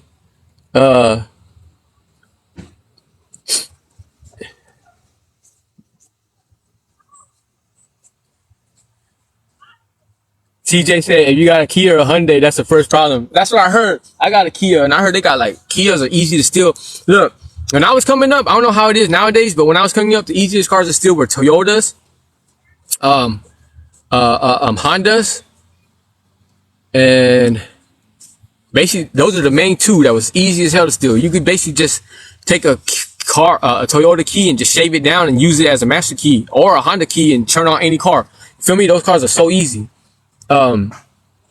Bernadette said, when you leave stuff noticeable like a purse or backpack, that's what my daughter did. They took it. Exactly. Don't leave stuff out, because when we go to your car, when the thieves go to your car, they're going to look in there first to see what you got. You know what I'm saying? If they don't see nothing, they're going to keep it pushing. But if they see you got a stereo, a nice stereo, and if they're after a stereo system, it's going to perk their interest, because they're going to start looking. Okay, you got to, like what I used to do when I was young. See, nowadays the stereo systems are so different nowadays. They got like stock stereo systems that are banging. They be beating, right? But when I was young, I used to go by, look in the car stereo, and I look on the dash. I look for tweeters. I look to see if they have an EQ. I look at their mid-range, the side speakers to see what kind of mid-ranges they got. And I'll be like, okay, bet. I bet you anything this car got some amp in it. I bet you anything this car got a woofer, a speaker box in the back trunk. You know what I'm saying? Because the way everything, all the little clues are adding up. He got a deck, he got an EQ, he got tweeters on the left, on the right. His mid-ranges are nice mid-range speakers. I can see wires, you know what I'm saying, running through the bottom towards the amp. Look in the back seat, they're probably going to run to the trunk. You feel what I'm saying? So, it's just basically like trying not to be so open. Like Bernadette said, her daughter had a backpack, a purse. You're just waiting for your car to get broken into. Piper said, I got nothing inside. What makes them pick a car out of others? What kind of car is it? What kind of car do you have? Because if you have a car that's easy as hell to break into and just take seconds to break into, they're going to sit there and break into your car and say, I could walk up to your car with a flathead screwdriver and get into it. Like I have a key to your car and you won't even tell that I'm breaking into it. I can just stick the flathead into your keyhole and get in there and I'll be in there within seconds. You feel me? 10 seconds, I'm in your car. I'll probably get into your car faster than you use a key. Piper says, oh, one more. Do you think they will come back and try to attack me because they saw where I live? Nah, what the hell's going on here? They ain't tripping on you, Piper. They just probably tripping on your car. They obviously not trying to steal it because they broke into it so many times. They just looking at it as an easy car to break into, or if they broken into it already in the past and they figure we know how to break into this car, we get in there again. Maybe this time when we break into it, it'll have something in there this time. But if you don't have nothing in your car and they're not trying to steal it, just leave that sucker unlocked and let them go in there and check it out and let them leave, because there's nothing for them to take anyways. That way they don't mess up your car if they keep on doing it, and especially if you ain't gonna park your car somewhere else or do anything to prevent them, Yeah, Miss Rose Petal said it can take a car thief. It can take a car thief 30, 45 seconds to get what's in your car and be gone. It could take the same amount of time to steal your whole entire car too. Trust and believe that. TJD said people boosting cars with a phone charger, right? Carolina, so you a changed man? Yeah, I'm a changed man. Feel me?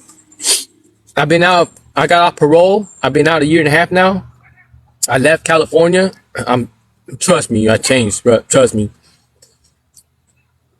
Jennifer Costa, so y'all took what people work to have. Yeah, when I was a kid, I didn't look at it like that. This is what you got to understand. When I was a kid, everything that I was doing, as far as me committing crimes, as far as me doing what I had to do, whatever, I looked at it as me doing what I had to do to survive. Back then, I had no understanding of what I was doing to people, the effects I was having on my victims, or the ripple effect that my actions were causing my victims, as well as their family and police officers that had to come investigate and yada, yada, yada. I didn't know none of that. I didn't look at it like, oh, I'm taking stuff that people work so hard to get. I was just looking at it like, I got to survive. I got to do what I got to do. I had no remorse in my heart. I had no emotions, no feelings towards nobody. So it didn't matter to me. It wasn't until I went to prison and I started going to groups and I started learning about the impacts that my actions had on my victims. And I started having remorse and sorrow in me and empathy and compassion. Then I started changing and seeing like, no, that ain't right. People work so hard for that shit. You can't do that. You know what I mean? But a lot of criminals, especially a lot of young criminals, they don't even realize what they're doing because of the warped beliefs. We get caught up in the hood. We get caught up with the homies and we get that belief, the warped beliefs where we believe that we're just taking from the risk because we're poor. So we're really like, fuck it. You know what I'm saying? We got to do what we got to do to survive. Don't nobody give a fuck about us. You know what I'm saying? Just look at the way the world is and shit. All these people with privilege, all these rich ass people, and while we out here suffering, you know what I'm saying? We out here in the hood and there ain't nothing but crime and drugs and craziness around us. And it's normal. We normalize it. So it's like, we go and break into a car just like we go and take a piss. It's nothing because that's the environment that we come from. Now, if you come from a more privileged environment or a more higher class environment where everybody's working for their stuff and everybody got everything that they got legally and they through their sweat, blood, and tears, then you start looking at shit differently because you're in that environment. But if you're from an environment where I come from, where everybody's hustling and everybody's stealing and everybody's robbing and doing what they got to do to get that bread, it becomes normal. You know what I'm saying? We don't look at it like we're really doing anything wrong. We're looking at it like this is the only way we know how to survive, and it's a dog eat dog world. You know what I'm saying? And we just put it in the back of our mind. We don't think about it. We just do it. You know what I'm saying?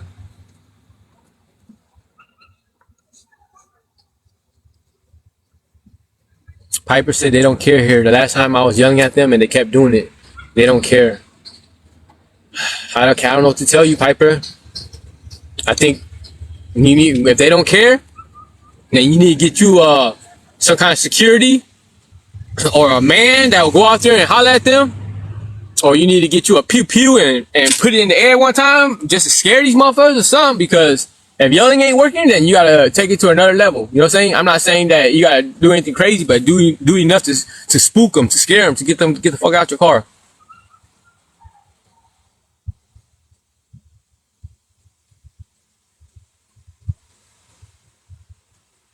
I don't know why these messages don't go under. Okay, now we're starting to go under 99.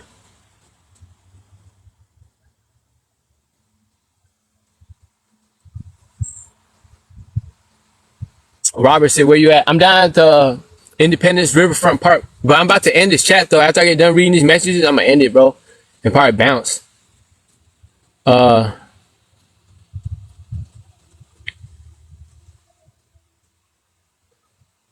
Nina says, I leave my car unlocked. Saves me from paying for a new window. Right? I mean, if you ain't got nothing in your car for them to take anyways, mine would just leave it unlocked because there's nothing to take anyways.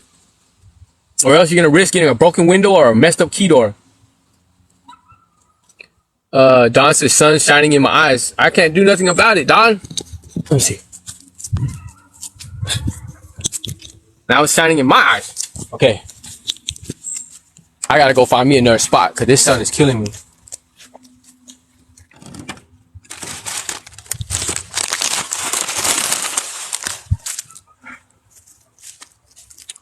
And these messages, they don't seem to be going down. I was like, I'm gonna read the rest of these chats, the rest of this chat, and then I'm gonna bounce. And y'all was like, no, you ain't. We just gonna keep on adding to this chat. You ain't going nowhere, fool. You know what I'm saying? That's what it seems like, because every time I look down, the messages are going up and up. They're not going down. Feel me?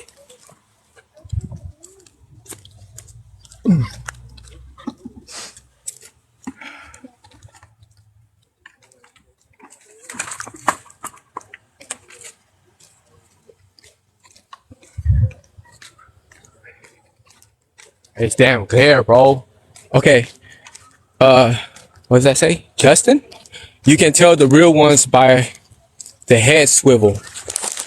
Respect, my boy. Stay safe and more life to you. Keep pushing. Yeah, I received that. Thank you very much. Okay. I can't see this damn screen, bro.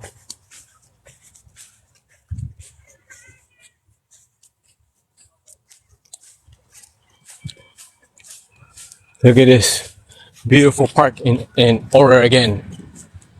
Feel me? Feel me?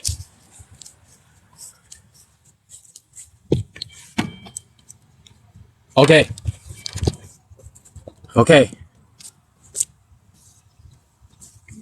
Okay.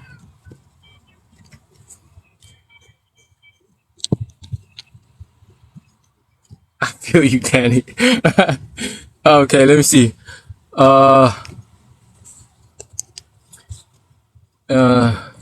Thank you, Maddie, for the roses. Sierra said, I'm sorry I had to go to town to do some grocery shopping. I live about 40 minutes from the bigger city. Girl, Sierra, you have no idea. We've been getting trolled while you were gone. I'm talking about these trolls been up in here hardcore, tripping. You hear me? We were getting trolled without you, Sierra. Denise said, spread kindness, positive vibes and respect. Me, where you from? I'm originally from San Diego, California. Little neighborhood on the west side called Linda Vista. Bernadette said, you don't have your YouTube channel under your bio. No, Bernadette. Those of y'all who want to subscribe to my YouTube, all you gotta do is hit my face and hit the link on my bio. That's in my bio. You'll see these blue arrows pointing down. They're pointing at my link. All you gotta do is touch my link, and then my YouTube link will come up. Press that sucker and it'll ask you to subscribe, and then you'll be good. Robert said, you ever go to Primo's? I never even heard of Primo's. Sin said, I need a new name. What you need a new name for? What's going on? Someone tripping on Sin? Okay. Why is everybody laughing? I don't get it. Oh, because how I responded to the howdy? Miss Rosepedal said that country accent is a no. Let me see. Okay. Damn it. It seems like no matter where I go, it's damn glare. Okay. Okay. Oh hell, I have a Toyota. Amber said Monte Carlo from what I heard. Those are old school cars though. Ain't nobody trying to go steal no Monte Carlo right now. Bro, I'm old. Bro, first car I boosted was a 1992 Buick, right? Those are like the old school cars. Those are the ones that you wire and shit with a clothes hanger. Matt said you can use a USB cord to steal your Kia. I bet you they probably could nowadays, you know? I'm not even going to details about how we steal a car, but it's easy. It just takes seconds. Lavender flowers, they can have all my Victoria's Secret body spray. You look at my car. Oh, everything,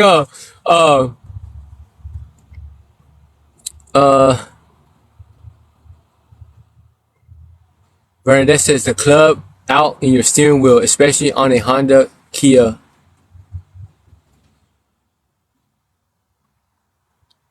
Olivia said, "Is your tongue split?" Yep. Piper said, "Thank you so much for whoever pinned that." Oh, okay. Okay, we're almost there. He said, "Bro, get a blick, right?"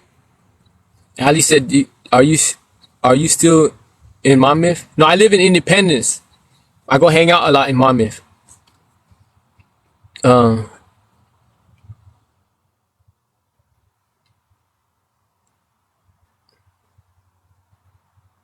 Hi from Arizona. Hi, Nina.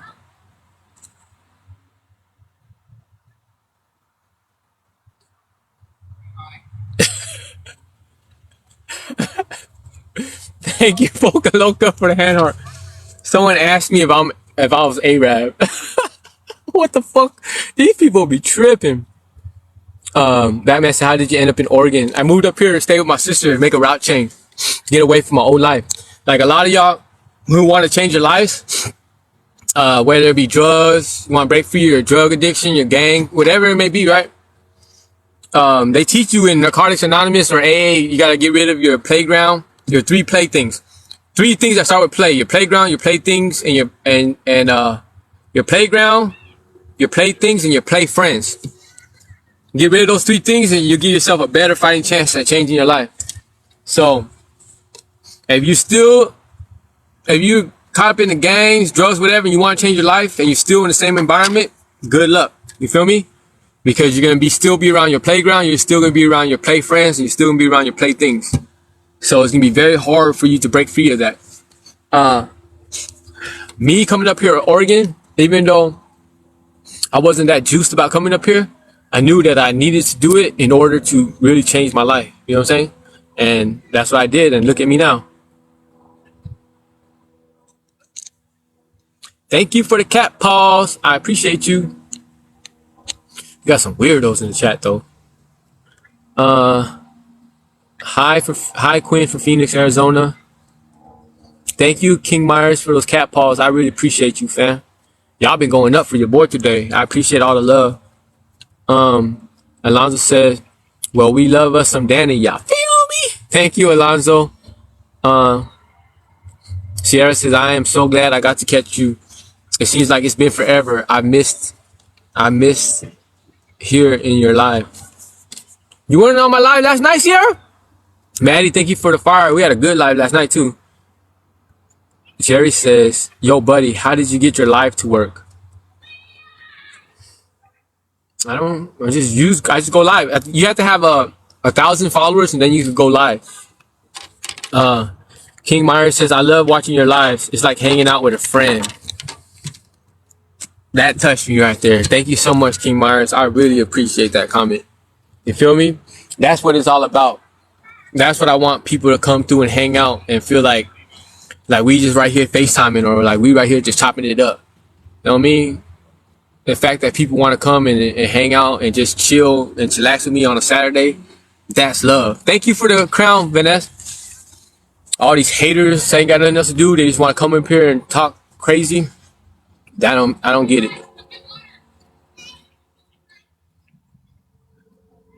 Natalie said, "Thanks for always going live and hanging out with us. Hope you have a good weekend." You too, Natalie. Thank you for always coming and hang out with me.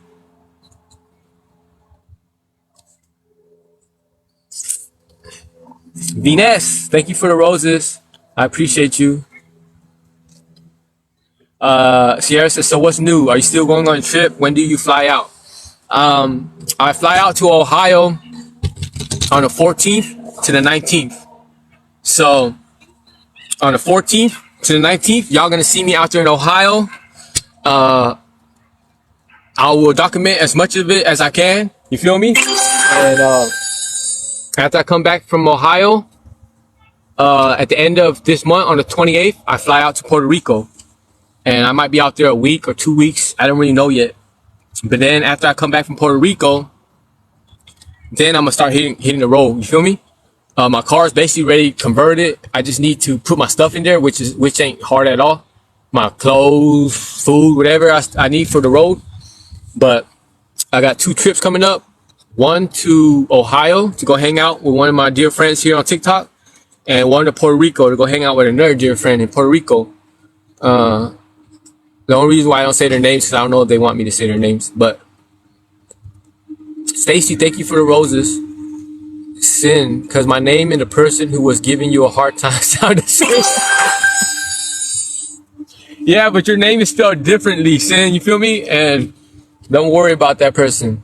You feel me? You always got a VIP pass to stay here in my lives because you're nothing but a good person. Poca Loca, we are Filipino. I'm not Filipino, Poca Loca. I'm Vietnamese.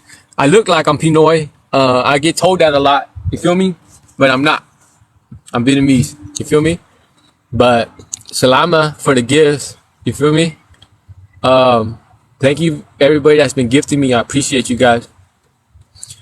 Grace Rose says, "Oh damn! Remember when people used to put the club on the steering wheels so not to get it stolen? Hell yeah, I remember that. They used to put the clubs and we used to just cut the steering wheel." Hey, thank you guys for helping me achieve my goal. Y'all already know every time I achieve my goal, I slap on 100 more. And if we happen to make it to 1,000, I just start all over again. You feel me? Yeah, I remember when they had the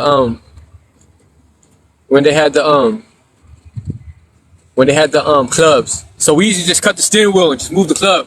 That's why it's better to go from the brake lever and bring it up to your steering wheel, because then it gets so freaking tight that it's hard for us to cut through that sucker.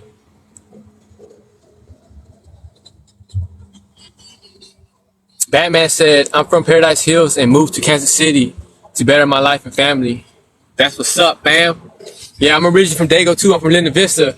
Moved up here to Oregon to make a route change. Same thing. You feel me? So that's what's up.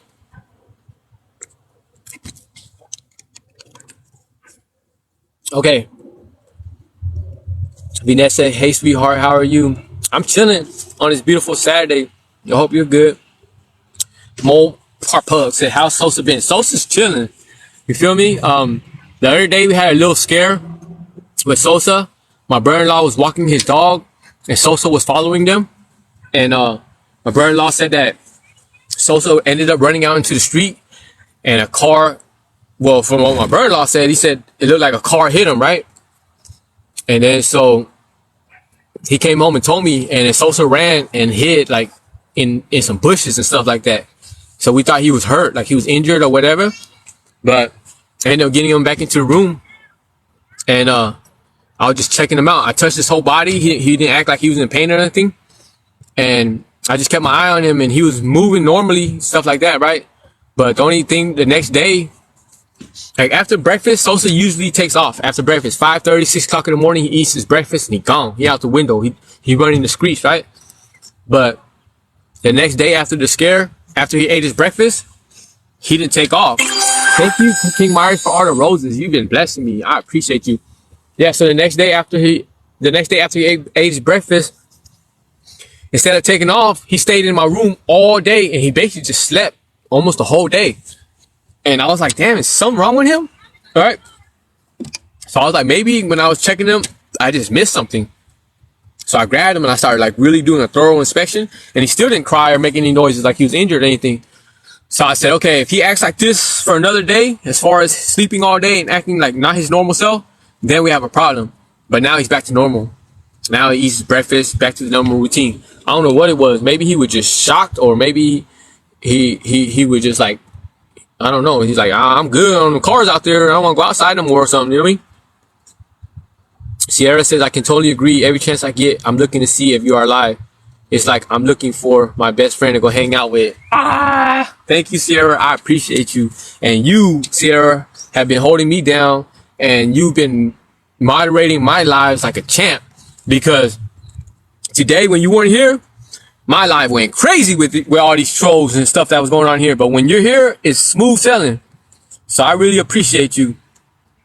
What up, homie, from Phoenix, Arizona? Where you from? I'm originally from San Diego, California, but I stay in Independence, Oregon now. Amber says Independence looks pretty. Don't it? It's hella green out here.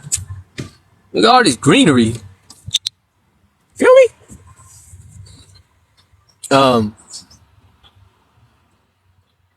Abbott said, are you on the road yet? Not yet, fam. Sometime in October. I was supposed to hit the road this month, in September. But then I had to change the plans because I got a trip to Puerto Rico coming up. So after I come back from Puerto Rico in October, then I hit the road in October. But nothing's guaranteed because anything else could happen between now and then, and it'll change up my plans again. But if nothing else happens between now and then I hit the road in October. Polly said, come to roll through the Navajo Nation. Where is the Navajo Nation at? Sierra said, I can't wait until you start your new journey in life. I am ready to explore the world through you. Yeah, Sierra gets it. You feel me? When I hit the road, a lot of people be like, why should we support you, Danny? And why should we hit your Amazon wish list? Or why should we donate money to your cause or whatever the hell you doing, right? But that's the thing. A lot of people can't hit the road like I can hit the road. And a lot of people can't go check out nature parks or check out other states and stuff like that like I could because I'm not tied down to nothing, right? So I got over 75,000 followers, right? And if my 75,000 followers just donate a quarter to me, to my Cash App, that'd be kind of like you're paying 25 cents to see all kind of crazy dope ass content. You get to see nature parks. You get to see me meet up with all of y'all on TikTok. Like, you know what I mean? It's kind of like paying for content. And it's only 25 cents. You feel what I'm saying? So yeah, like Sierra, she gets it. She's like, hell yeah, I can't wait to see the road through you. You know what I mean? And that's like the only way I could pay you guys back for looking out for me is basically through my content. You guys basically following me throughout this whole entire journey since I got out of prison. Because I've been TikToking since I got out of prison. You guys see my journey since I got out of prison to where I'm at now. And y'all been hearing everything I've been telling you guys about, the stuff that I want to do. And you guys gonna see it all come to fruition. You know what I'm saying? So that's the dope part about following my content, especially those of y'all who've been rocking with me from the gate, is because you seeing it unfold as I go along. And I go from talking about it to doing it. And then eventually, a lot of you guys in this chat, I'm gonna meet up with you guys. You know what I'm saying? This 14th to the 19th, I'm going to meet up with one of y'all in Ohio. And then 28th to whatever in October, when I go to Puerto Rico, I'm meeting up with another one of my TikTok friends. All these trips is because I'm meeting up with my friends I met here on TikTok. And then eventually when I hit the road, I'll be meeting up with a gang of y'all. So right now we just talking about it, right? But there's going to come a time to where I'm going to be live with one of y'all, and one of y'all going to be in the live with me, and we're going to be chilling like, hey, what's happening? You feel what I'm saying? And I'm going to go state to state. And every state that I go to, no matter what, I'm going to meet up with some of my TikTok friends and followers in every state. You feel me?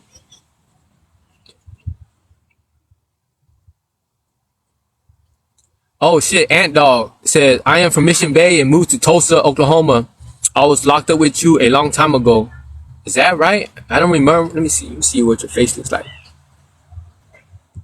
Can't really see your picture because it's so small, but that's what's up, fam. Where were we locked up with each other at? Batman said, LOL, I'm Filipino. You can pass for a Filipino. Thank you, fam. Yeah, I know. I always get that. I get, people always mistaking me for a Filipino. Dan said, cats are very spiritual. They can heal us as well. They vibrate on a high frequency. I truly believe that. My Sosa, whenever he be purring, that shit be relaxing me. Batman said, have you did an interview with Body Young on YouTube? No, I haven't. I haven't done no interviews with nobody. I haven't collabed with nobody. You feel me? I just been in the cut doing my thing, right? And if people want to collab with me or holler at me, then we'll collab. But other than that, I don't reach out to people like that. Don said, I'm excited for your journey. Thank you, Don. Abby said, are you overseas already? No, I'm in Oregon right now. Bernadette said, do you know what you should do? Ask everybody to donate $1 to a P.O. box. Why is that? Why should I ask everybody to donate $1 to a P.O. box? Why can't they just donate it to my Cash App or my Venmo or PayPal or something like that? Yes, I wish I knew a TikTok back then. I mean, I don't know what you mean by that, but you talking about all the videos. You could just go to my video library and go to the very beginning and see when I first got out. Sierra said, me personally, knowing where you came from and where you are at today just makes me so proud of you. Thank you, Sierra. I appreciate you. And that's what I mean. Like, a lot of people join my live, they don't know nothing about me, but they just want to hate on me and just knock me down like I'm a bad person, like someone just is deserving of getting knocked down, right? But if they would just get to know me like Sierra knows me, you know what I mean? Then they would know my story and where I came from and what I've been through and how far I've come. You know what I'm saying? And then they would respect the story or they respect the journey. But they come in and they hating off top. They don't know nothing about me. Same one day one. We want to hear your interview. What interview? Sierra says, I know you are older than me, but it makes me have a proud mom moment. You feel me? Thank you, Sierra. Where in Cali? I'm not in Cali right now. Oh, Polly said Navajo Nation is in Arizona and New Mexico. Yeah, I'm gonna go through Arizona and New Mexico for sure. Same one day one. Where you in Cali Penitentiary? I was in prison all over Cali, bro. Me too. What the hell did it say? Me too. Excited to see your journey. Thank you. Juju said I had 60 to lose. I lost them. Next time I win big. Juju, you went to the casino and gave yourself a budget of $60 to lose. You're a very, very disciplined gambler because $60 at a casino ain't gonna take you nowhere. You feel me? But I respect your discipline because you're not the type that goes to give your money away. Batman 619. This is my first time coming across you. That's what's up. Lonnie said, just ignore the haters and keep pushing. People come to TikTok to hate, right? Same one day, your interview about that penitentiary lifestyle. Did I ever do an interview about penitentiary? Nikki said, the one... What's it say? The ones... Ty, get it? What? We want to see you win. You've been working hard at it. Thank you, Nikki. I appreciate that. I appreciate that you see the work that I've been putting in and how much it takes to go from the life that I once lived to be where I'm at today. It's not easy, bro. And the work didn't start right when I got out to the streets. The work started when I was in prison. You feel me? That's where the change began, in prison. And it wasn't easy to do that while you're in prison because when you try to change like that while you're in prison, a gang of people are going to really hate on you. They be like, oh, that's weak, that's soft. Like, you trying to change your life. We don't do that type of stuff, right? But this is the thing. People always, like, they used to always look up to me or admire me for so-called all the gangster stuff that I've done in my past life, right? I don't glamorize it, but if you guys knew who I once was, I was really somebody in that life, right? But I can tell you guys like this, with all honesty, the most gangster thing that I ever done in my whole entire life was change my life. Because it was hard. It was the hardest thing I ever did because it was going against entirely everything that I believed in. You feel what I'm saying? It was coming to a place where I had to come to accept that everything I once believed in as real, all my warped beliefs and everything, I had to come to a place to accept that none of that shit was real. You know what I'm saying? All that gang stuff, all that homie love, all the propaganda, all the warped beliefs, all the crazy stuff that we used to believe in that world. I had to strip myself of all that and come anew. Basically, it's like trying to be a human being all over again. And I'm still in that process, right? But I'm glad that I did it because if I didn't do it, I wouldn't be sitting here in front of you guys today. More than likely, I'll be back in prison or gone. You know what I'm saying? Or on the run, struggling, stressed out, all the way to the left. There's a lot of you guys who probably are in that life, gangs, drugs, fast life, whatever. And I know it's hard for you guys to break out of it. I know it's hard for you to change your life because it's basically like trying to strip yourself of something that's been so much a huge part of you. The way you talk, the way you walk, the way you think, the way you act, everything. Y'all gotta understand, I started banging, doing crime, drugs and everything when I was 10 years old. So I was fully entrenched into that life. It was all I knew. So I understand for those of you guys that can't change, I get it. I know how hard it is. But I'm sitting right here in front of you today and I'm letting you know right now that it's possible. And the reason why I say that it's possible to change is because if I could do it, anybody could do it. I don't care who you are. Because whatever the hell you're doing, trust and believe I probably did 10 times worse. You know what I'm saying? And I've been through and I've done that. I've been strung out. I've been sick. I've been locked up. I've been depressed. I've been through the lowest. I've been through everything you can imagine since the age of 10. And it's just simply put, I did 27 and a half years of my life incarcerated. Not because I was some Rudy Pooty ass dude, or not because I was like banging for the fame or someone out just standing on the sidelines. Nah, I did over 27 and a half years of my life incarcerated because I was fully into that life. Frontline soldier, you know what I'm saying? About it to the 10th degree, right? But I got to a place, basically, the catalyst for my change was basically I got to the top. I got to the top as a shot caller, as a gang shot caller, as a shot caller in the prison yards, yada, yada, yada. Not trying to glamorize that shit, but I got to the top. And when I got to the top, I started seeing everything for what it was. I started seeing all the scandalous stuff that was going on. I started realizing all the scandalous stuff that went on before I made it to the top. Because once you get to that position, now you see things that you never saw when you were subordinate, right?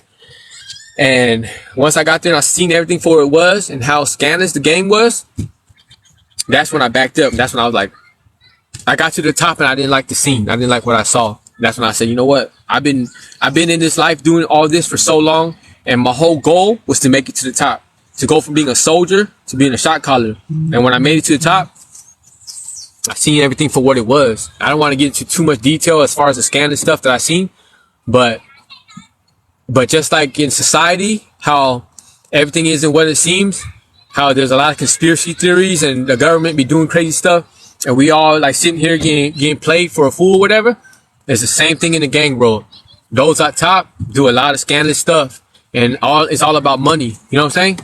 And so when I seen it for what it is, I said, I'm good. You know what I'm saying? I'm gonna go ahead and back up off this. It's not for me no more. What your tattoo on your forehead say? Right here? This one says got rice. With a question mark. Like, got rice? Jan, first time here. Hello from El Paso, Texas. Hello, Jan. Hey, Izzy. Polly said, real talk. Some changed for the better. Almighty, what's up, fam? Thank you for joining my live and hanging out. Mr. Quinn, thank you for the roses. Batman, I respect your hustle. Keep it going. I believe in you, brother. Real recognize real. All the time. Thank you, buddy. I appreciate you. Nikki said, I'm glad you did it too. It's a long story. Thank you for the roses, Missy Quinn. It's a long story, but you're working at being better. Gives me hope, right? And that's what I want to do too. I want to give others hope, because that's what it comes down to at the end of the day. When I tell you guys, I don't know how I gotta like elaborate this, right? When I tell you guys that I was deep in that life, and if I could change, bro, anybody could. Trust me. You feel me? I ran away from home and I joined my gang when I was 10 years old. I started going in and out of the system from the age of 10 until I finally paroled at the age of 38. I'm 40 years old today, and I've done over 27 and a half years of my life incarcerated. But what I want to emphasize is the fact that I joined my gang and started doing time at the age of 10. Now, if you take any kid, boy or girl, it don't matter, and you put him or her into anything at the age of 10. Let's just say, for instance, we take a kid and we put that kid into freaking basketball at the age of 10. And the kid is fully dedicated to basketball. That kid's going to end up going to the NBA and be playing basketball professionally. And all he's going to know is basketball. You feel me? Every time he's kicking it, every time it's free, you want to dribble a ball. All right? That's the same way I was. I joined my hood at the age of 10. And my whole world evolved around gang culture and gangsterism and my hood. I lived, breathed, ate, slept, went to sleep, woke up, pissed, shitted, gangsterism. That's all I knew, right? The person sitting in front of you today is completely different from who I once was. I don't talk like how I used to talk. I don't walk like how I used to talk. I don't act like how I used to act like. When I was in my banging days, I was tripping. I was walking like I was with a mean ass stroll. I was talking crazy. Every other word was crazy. Some gangster. I was acting crazy. It was just, everything was crazy, right? Because I was so deep into that. And now when you think about it, because I was so deep in it at the age of 10, the chances of someone like me breaking out of that is very, very, very, very hard. Almost miraculous. Like, it's impossible. You know what I mean? Because you're so brainwashed. Like, your belief system is basically one way. It is controlled by the gang culture. But even though I was that deep into life and I started at such a young age, somewhere along my path, somewhere along my journey, I was able to go sit on top of a mountaintop and come to the place where I realized, like, this is not what I want no more. You know what I'm saying? I don't want to do life in prison. I don't want to die in prison. I want to die in the streets. I don't want to basically spend my whole life incarcerated and never ever experience what it feels like to be free, or to feel any kind of sense of freedom or joy or experience anything. Like, sitting here right now at this park, I feel happy. I feel free. A lot of years I didn't experience shit like this. You know what I'm saying? I can literally sit here and I'm not tripping on nothing. I'm not tripping on no police. I'm not tripping on no enemigos. I'm not tripping on people that I possibly could have did wrong in the past. I ain't tripping on nothing. I'm just chilling. You feel me? And it took a lot to get to this place. But what I want to just emphasize is the fact that if someone like me that was that deep could do it, trust and believe, anybody could do it. But it's not going to be easy. It's going to take a lot out of you. It's going to be hard. But it also speaks to the caliber of person that you are or was. Like, if you were a gangster, like a real bona fide gangster, then you know the game. You know what I'm saying? You gritted your teeth, you laced up your boots, you went to war. You did some of the hardest shit that you ever had to do for that gangster culture or gangsterism, right? I went and did over 27.5 years of my life incarcerated. Been jumped, shot, stabbed, riots, all that crazy stuff, right? Because I believed in it, right? And so, as hard as it was, I did it. Well, that same caliber of person that you have in you to do all that hard stuff for yourself when you was a gangster, well, you gotta dig deep inside of yourself and use that same strength, that same beast, that same tiger, that same warrior, that same soldier, and you gotta bring that person alive in you and go hard for your life now. You know what I'm saying?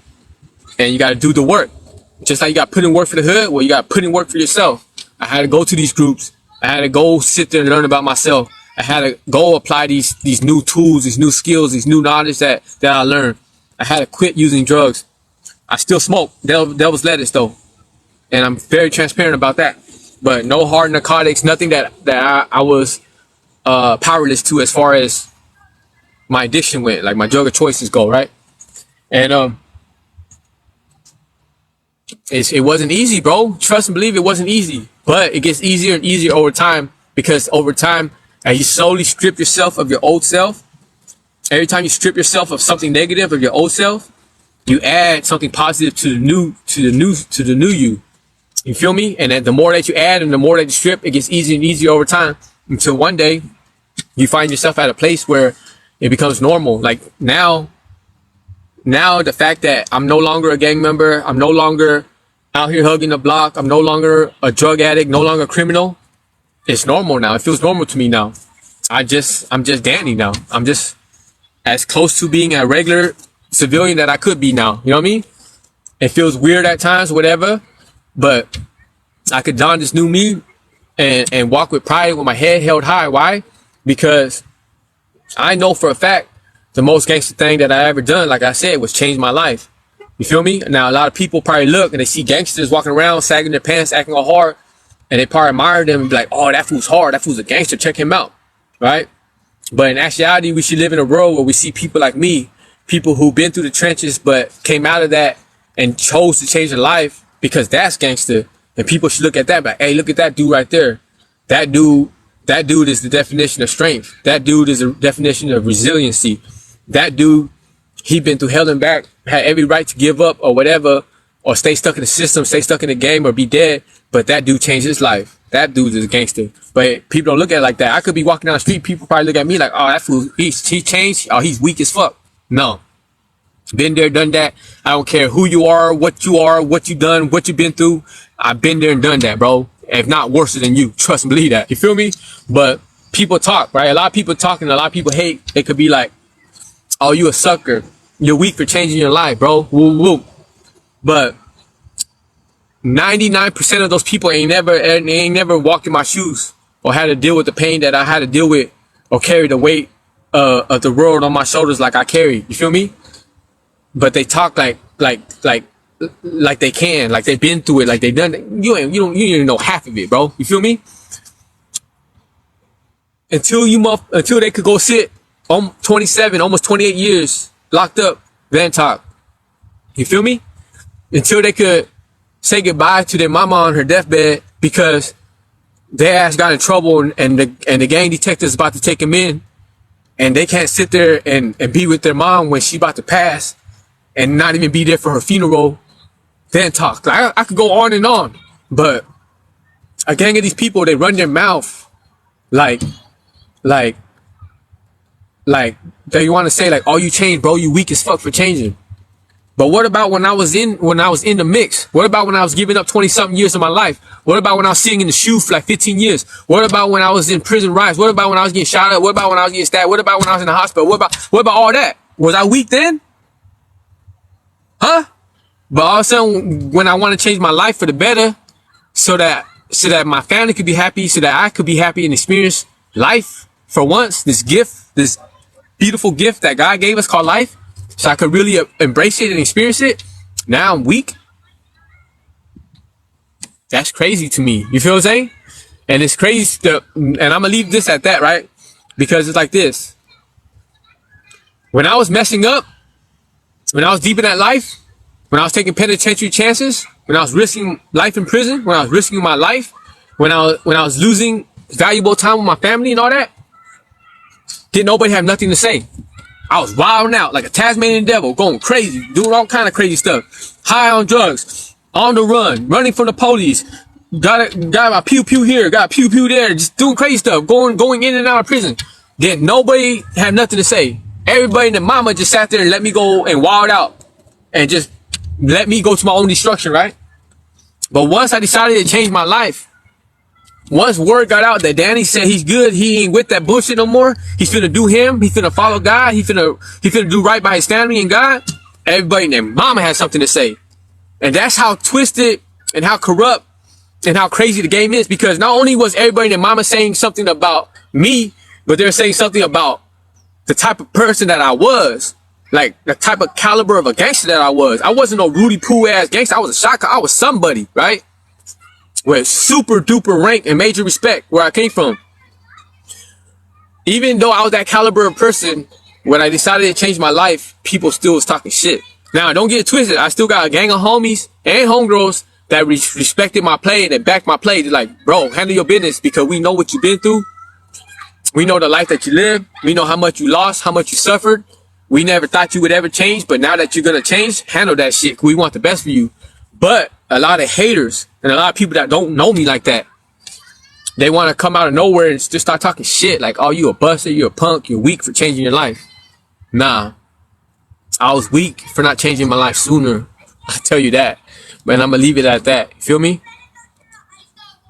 Richard Rogers says, good for you, man. I'm proud of you. Turn your life around. That's hard to do. Thank you. Joshua says, I salute you, my boy. Almighty Rue. Okay, so I'm about to get to the end of this. Okay, I believe I'm at the end of this chat now. So I'm going to end this live. Damn, it's ready 5:30 something right now. I'm going to go, chill, hang out, whatever. And I might go live again tonight. It all depends. Or I might not. I would try to. And if I do, I do.